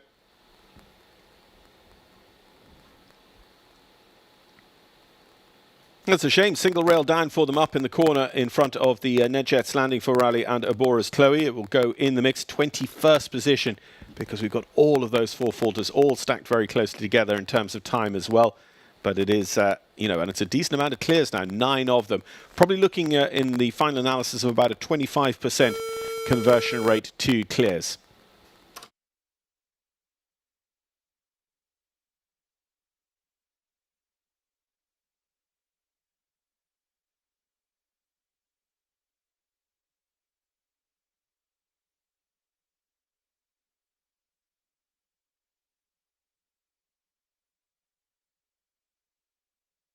Won the important one last week. That was the Nations Cup. McLain Ward, McLain here with First Lady. He was top 5 in our Grand Prix on the final day with Jordan Mulga. The interesting thing about McLain's week last week was that he was consistently very, very fast, very competitive, and kept just having, you know, kind of the unlucky rail. Except, of course, when it comes to finally the Grand Prix and, of course, his important round for the victory in the Nations Cup. But what it does mean is he's on an absolute streak of riding very competitively, and when it all locks in, when he gets the clear round, he's going to be untouchable. Of course, not long off his most recent 5-star career win in a storied career. That was with us during WEF 7. That was with High Star Hero.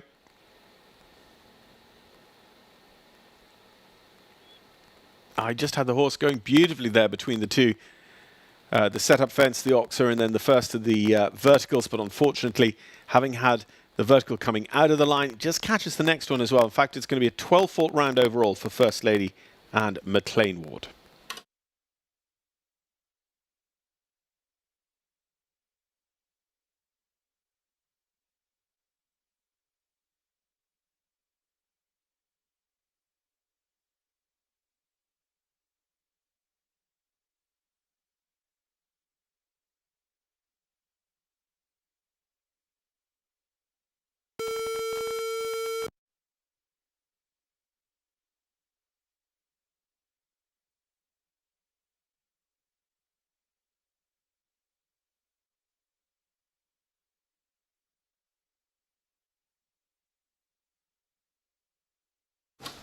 Paris Olympian for Mexico, Carlos Hank Guerreiro now in H5 Sport Horses, H5 Nostalgie.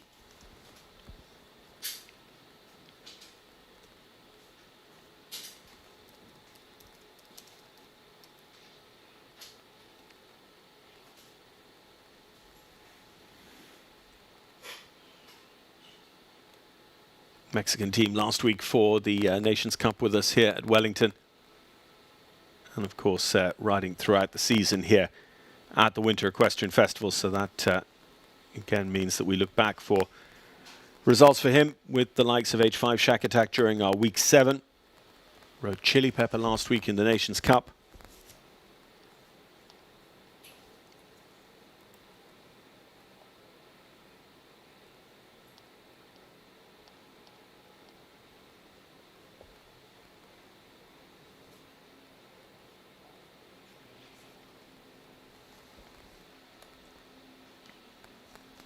So Nostalgie carrying the two down, rolling back around the left shoulder. You know, potentially, would his plan have been different if he was on the 0 score? Would he have tried to be a little bit tighter in on the roll back to that oxer? As it happens, the horse just a little bit flat, kind of boots out that first oxer, and he's just going to travel steadily down the side of the ring there before he'll put up the hand and formally indicate that he retires. Carlos Hank and H5 Nostalgie, not going to put that score on the horse's record card, and we will go on to our final pair. Gabriel de Matos followed by Andre Timm to see whether it will be 9, 10 or 11 for the jump-off.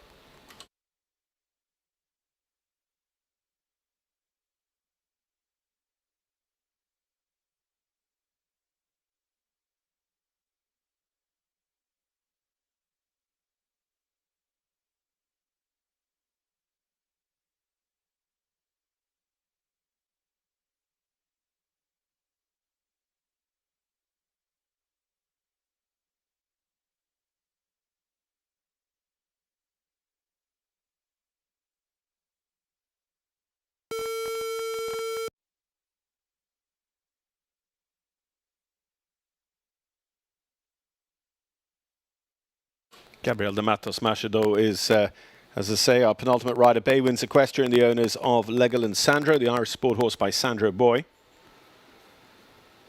Gabriel and Legoland Sandro this time last year had a podium in the Nations Cup Grand Prix here in Florida.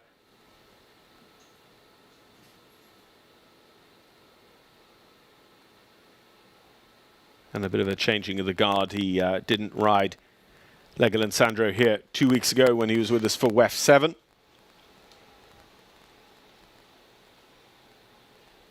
So in poker terms, he puts all his chips and he's all in here on week 9.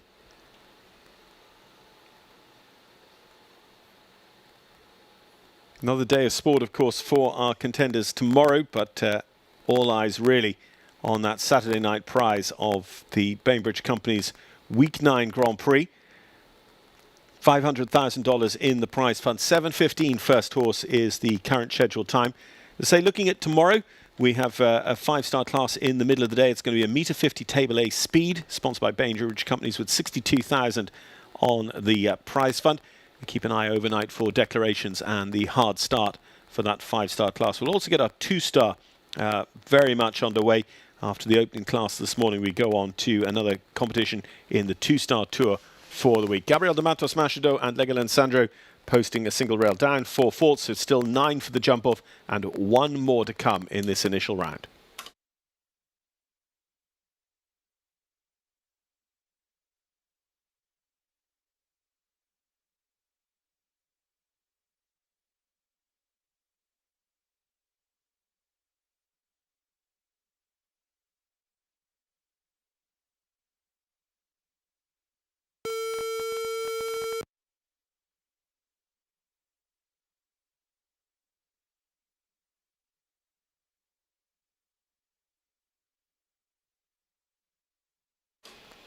Andre Timm, DSP Chacarria then take us home in terms of the original round. Andre, the European champion of our sport in 2021. 4 times a Hamburg Derby winner at home in Germany, but again, a real familiar face here on the North American circuit. He just touches away at that horizontal striped fence that has been an early scalp claimer for several in this class over Alan Wade's track.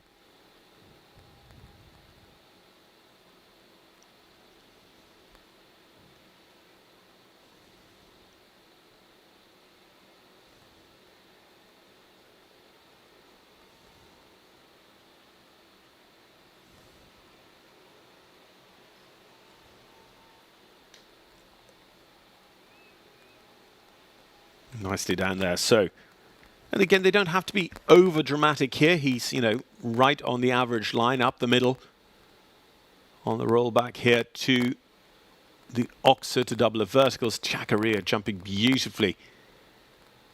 Our camera in a super position to really see the horses take on that double of verticals fence. Balancing here for the last, and it is not to be. Andre Timm and Chacarria, my goodness, you can't get a later rail than the back rail of the last Oxer on course. Andre Timm has 4 faults in 69.64, and instead of being part of a 10-horse jump-off, he will finish in 23rd position.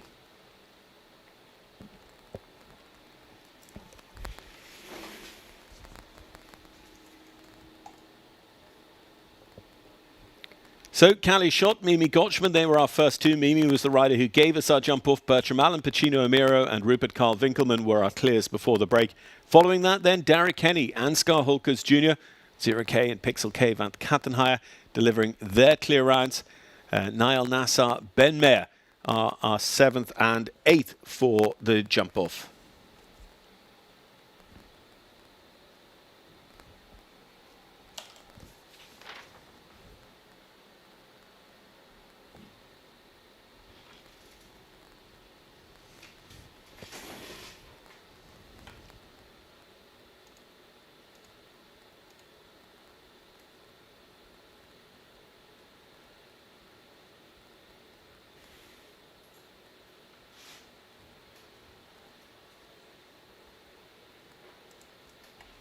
So we did have Lacy Gilbertson on our list. Obviously, we just missed a rail. It was added later on. So that is why we actually have 8, not 9 for our jump-off. Apologies if I steered you wrong. I was just obviously looking at that graphic there going, that does not quite tally with the notes on my desk. And that is for why. So after Rupert Winkelmann gave us our 4th, it is in fact going to be Darragh Kenny, Ansgar Holtgers Jr., Nayel Nassar and Ben Mayer, who come back following that for an 8-strong jump-off here for our 9th week of Adequan WEF Challenge. Our thanks so much to Adequan, of course, long-time partners of the whole WEF Challenge series, one of the signature competitions here. Our thanks also to USEF and USEF Network, of course, behind the broadcast and the live streaming each and every week of the Winter Equestrian Festival. So, Jump off coming up, as you can see, the JTWG Arena crew joining us here in the International at Wellington, and we will have the short course set up for you and the first back in the ring in just a few minutes' time.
So here's our first coming back to us now to try and take on and win the Bainbridge Company's Week 9 leg of the Adequan WEF Challenge Series. $116,100 in the total prize fund. The lion's share of that going to go to one of these 8 riders contesting our jump-off.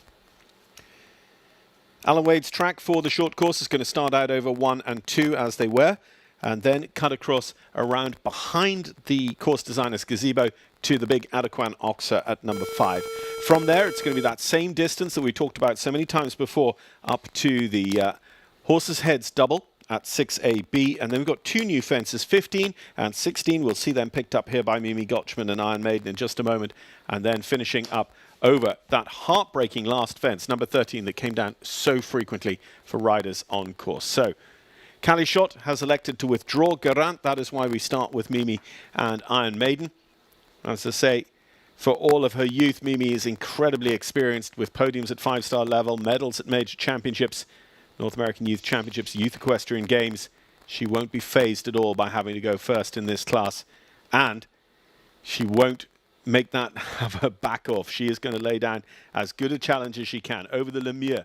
Turning back here then to the Griffiths Residential with the Liechtenstein-esque wings and popping out over the last 37.89 for Mimi Gotchman, and that is what they have to beat. So Callie Schott withdraws. Mimi Gotchman out in front on the leaderboard with a double clear here in the WEF Challenge with Iron Maiden, but has she left a little bit for the others to go at?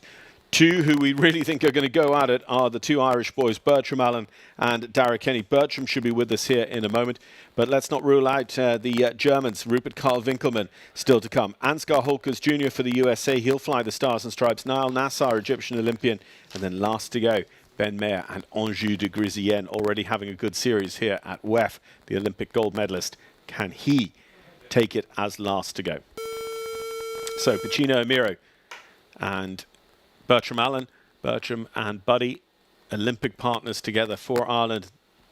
5-star Grand Prix winners, many Nations Cup appearances as well for Bertram and for his horse, Pacino Amiro. Of course, Bertram's senior career going right the way back to his first transition out of ponies and that wonderful relationship with Molly Malone, including winning the Grand Prix of Ireland at Dublin, one of the Grand Prix that now forms part of the Rolex series that will open its account for 2026 here during week 12, the Rolex US Equestrian Open $1 Million Grand Prix. Nice line here across to the Horseheads double. He looked relatively steady through that, but again, I think they have to be quite balanced. If they've come up on quite a forward pace, then they have to really respect the in and out. Bertram here, Pacino Amiro, good turn back to the Griffiths Residential, but just maybe not quite there in terms of distance and pace away from the jump. He boots it out, and it is going to be 4 faults. 37.25. He had her on the time, but it is with the rail. And of course, rails come first and then the time in terms of the sorting method. So Mimi Gotchman's double clear will continue to lead the way.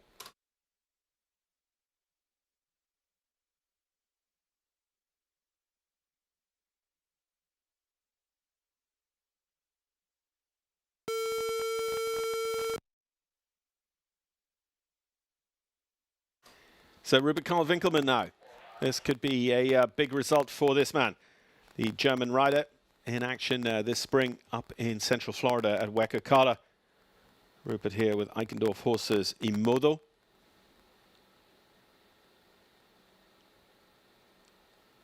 It's slightly all to pay for. It's not a huge jump off. The Adequan is down, so the point I was about to make slightly goes by the wayside that actually, you know, there comes a point very, very quickly where locking yourself in for a steady double clear could almost assure you of a podium place. What it feels like has happened is Mimi Gotchman has done exactly what you have to do to try and win a jump off from first to go, and that is lay down the gauntlet just far enough out of your own comfort zone that everyone chasing you is going to pick up an error. It's like forcing them into an error, as you would say in tennis. So Rupert Winkelmann and Imodo, it is going to be 12 faults for them in the jump-off round. So still looking like a US win at the moment as we get halfway through our starting field of 8. So number 5 to show here in just a moment is another one you could easily say difficult to look beyond for the win. It's Darragh Kenny. Darragh sitting in the top 1% of riders on the world ranking at the moment, to be climbing back ever towards that position in the top 10 that he occupied for such a long time. And taking a runner-up in last week's Grand Prix and a runner-up spot in the Challenge last week. Winner of the WEF Challenge during 5-star week 7. All of those world ranking points and prize money going to help. But unfortunately, a fence we never saw come down in the first round comes down. Number 2 on course, down there in the corner in front of the jury box in the special events tent. So Darragh Kenny, 0K. They are not our winner. Mimi Gotchman, first to go, still holds the lead here in Wellington.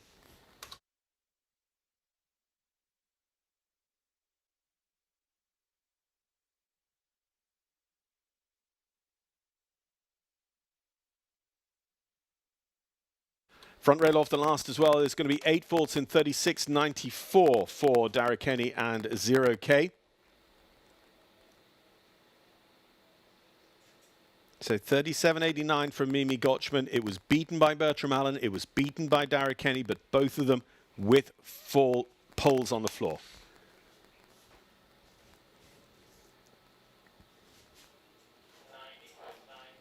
So Ansgar Holtgers Jr. Pixel K van Kattenheier.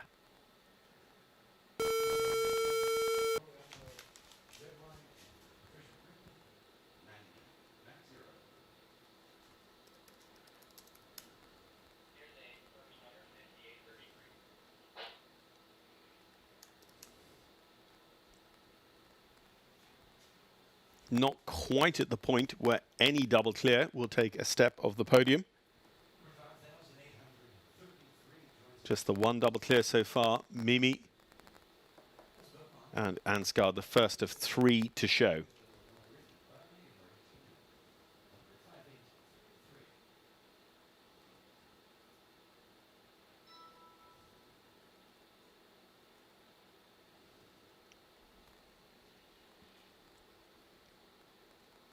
Very, very strange to see that fence come down for Darragh Kenny down in the corner of the ring.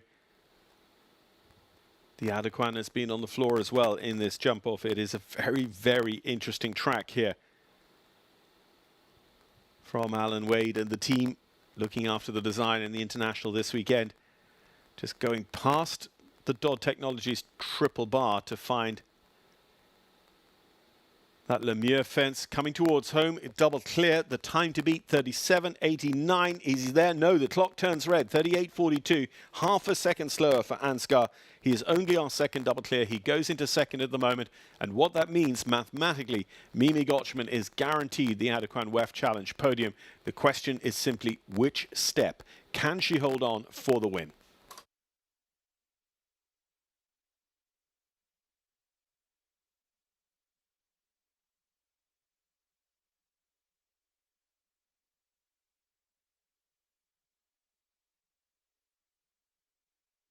Just having a little bit of a look at that final turn back between the 2 new fences here. Nayel Nassar, ESI Ali. Ennis Nagstad in Ireland, giving that ESI prefix to this one, the Staccato Gold Irish bred.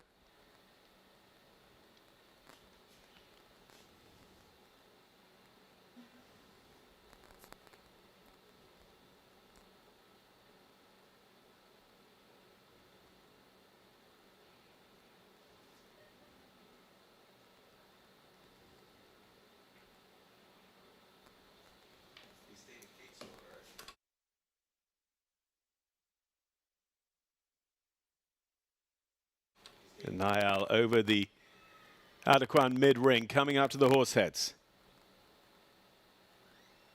Very, very close on the split time here. And he really scoots across the ring. He gets ESI Ali really engaged. This is the turn he was looking at. Conscious, actually, of maybe not wanting to go too near the open water because it could just make the horse drift a little bit through the shoulder and give you the on-rideability. Look at this, 0.8 of a second faster. That is a country mile in this level of competition. 37 seconds the official time taken, 0.883 faster than Mimi Gotchman. So Nayel goes into the lead, and there's only one who could beat him.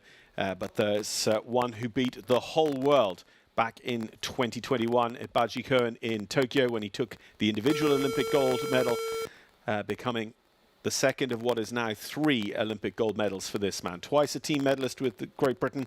That was at London 2012 and most recently at Versailles in Paris 2024. Ben Maher, Charlotte Roster and Pamela Wright's Anjou de Grisienne.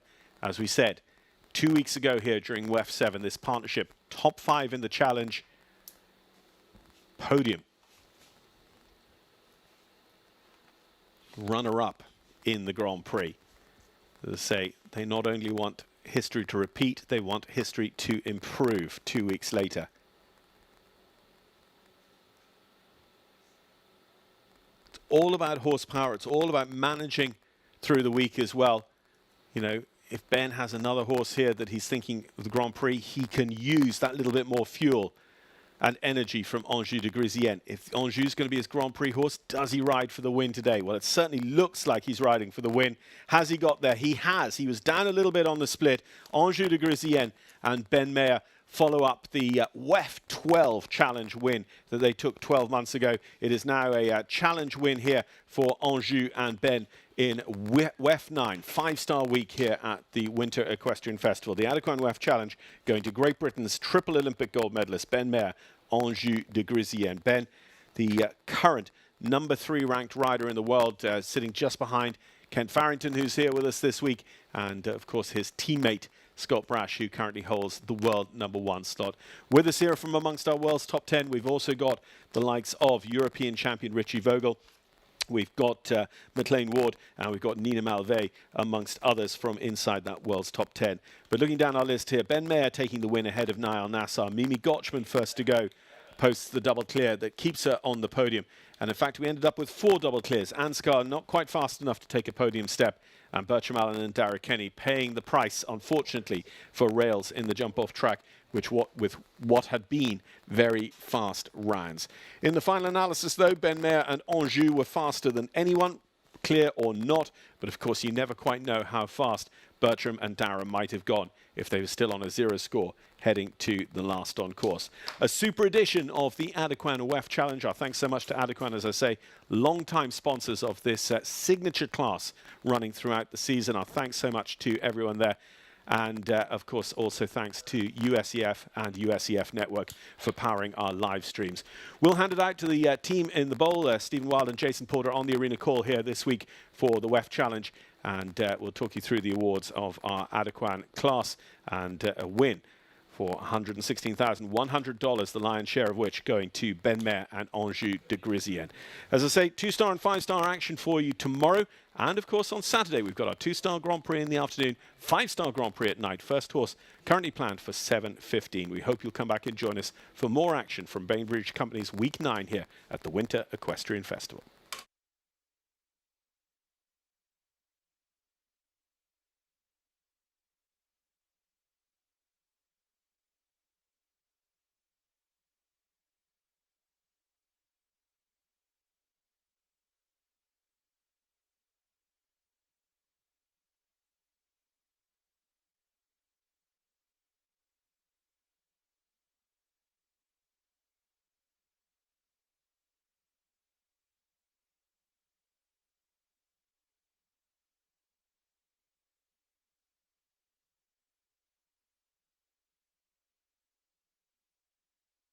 WEF Challenge Series is sponsored by Adequan, and for over 30 years, Adequan IM has been trusted by veterinarians, trainers, and horse owners.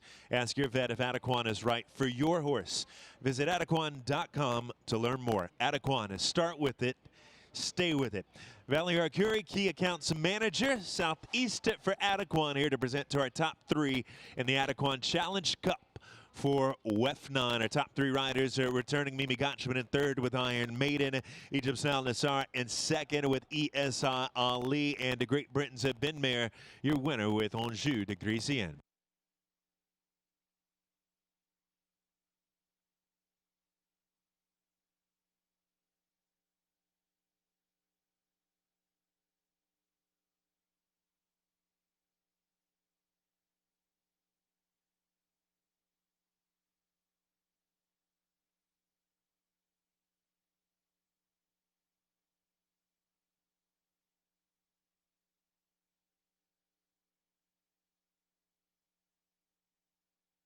Mimi Gotchman, our first up, third place rider. Mimi leading as our first to go clear over the jump off track, ultimately placing third and picking up the yellow ribbon this afternoon with Iron Maiden, owned by the Rocking Basilisk Farm. Congratulations to the USA's Mimi Gotchman, third for round 9 of the Adequan Challenge Series.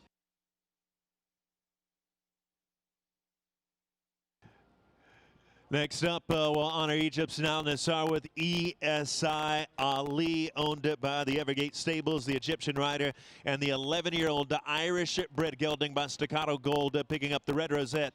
Double clear on a jump-off time of 37 flat.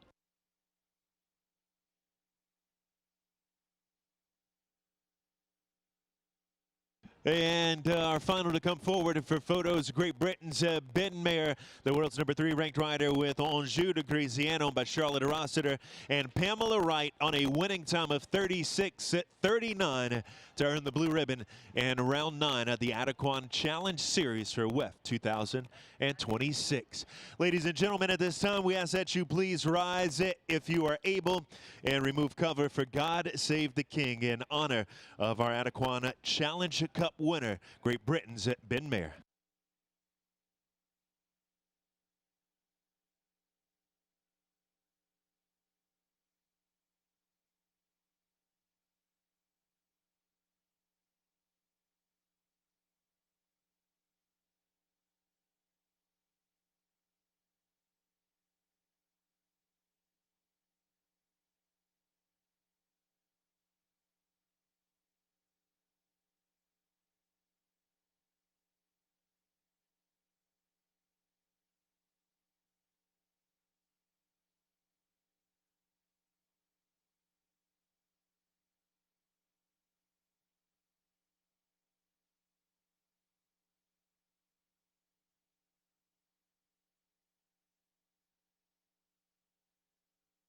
Thank you to Valeria Curie, Key Accounts Manager, Southeast for Adequan, for being on hand for the presentation.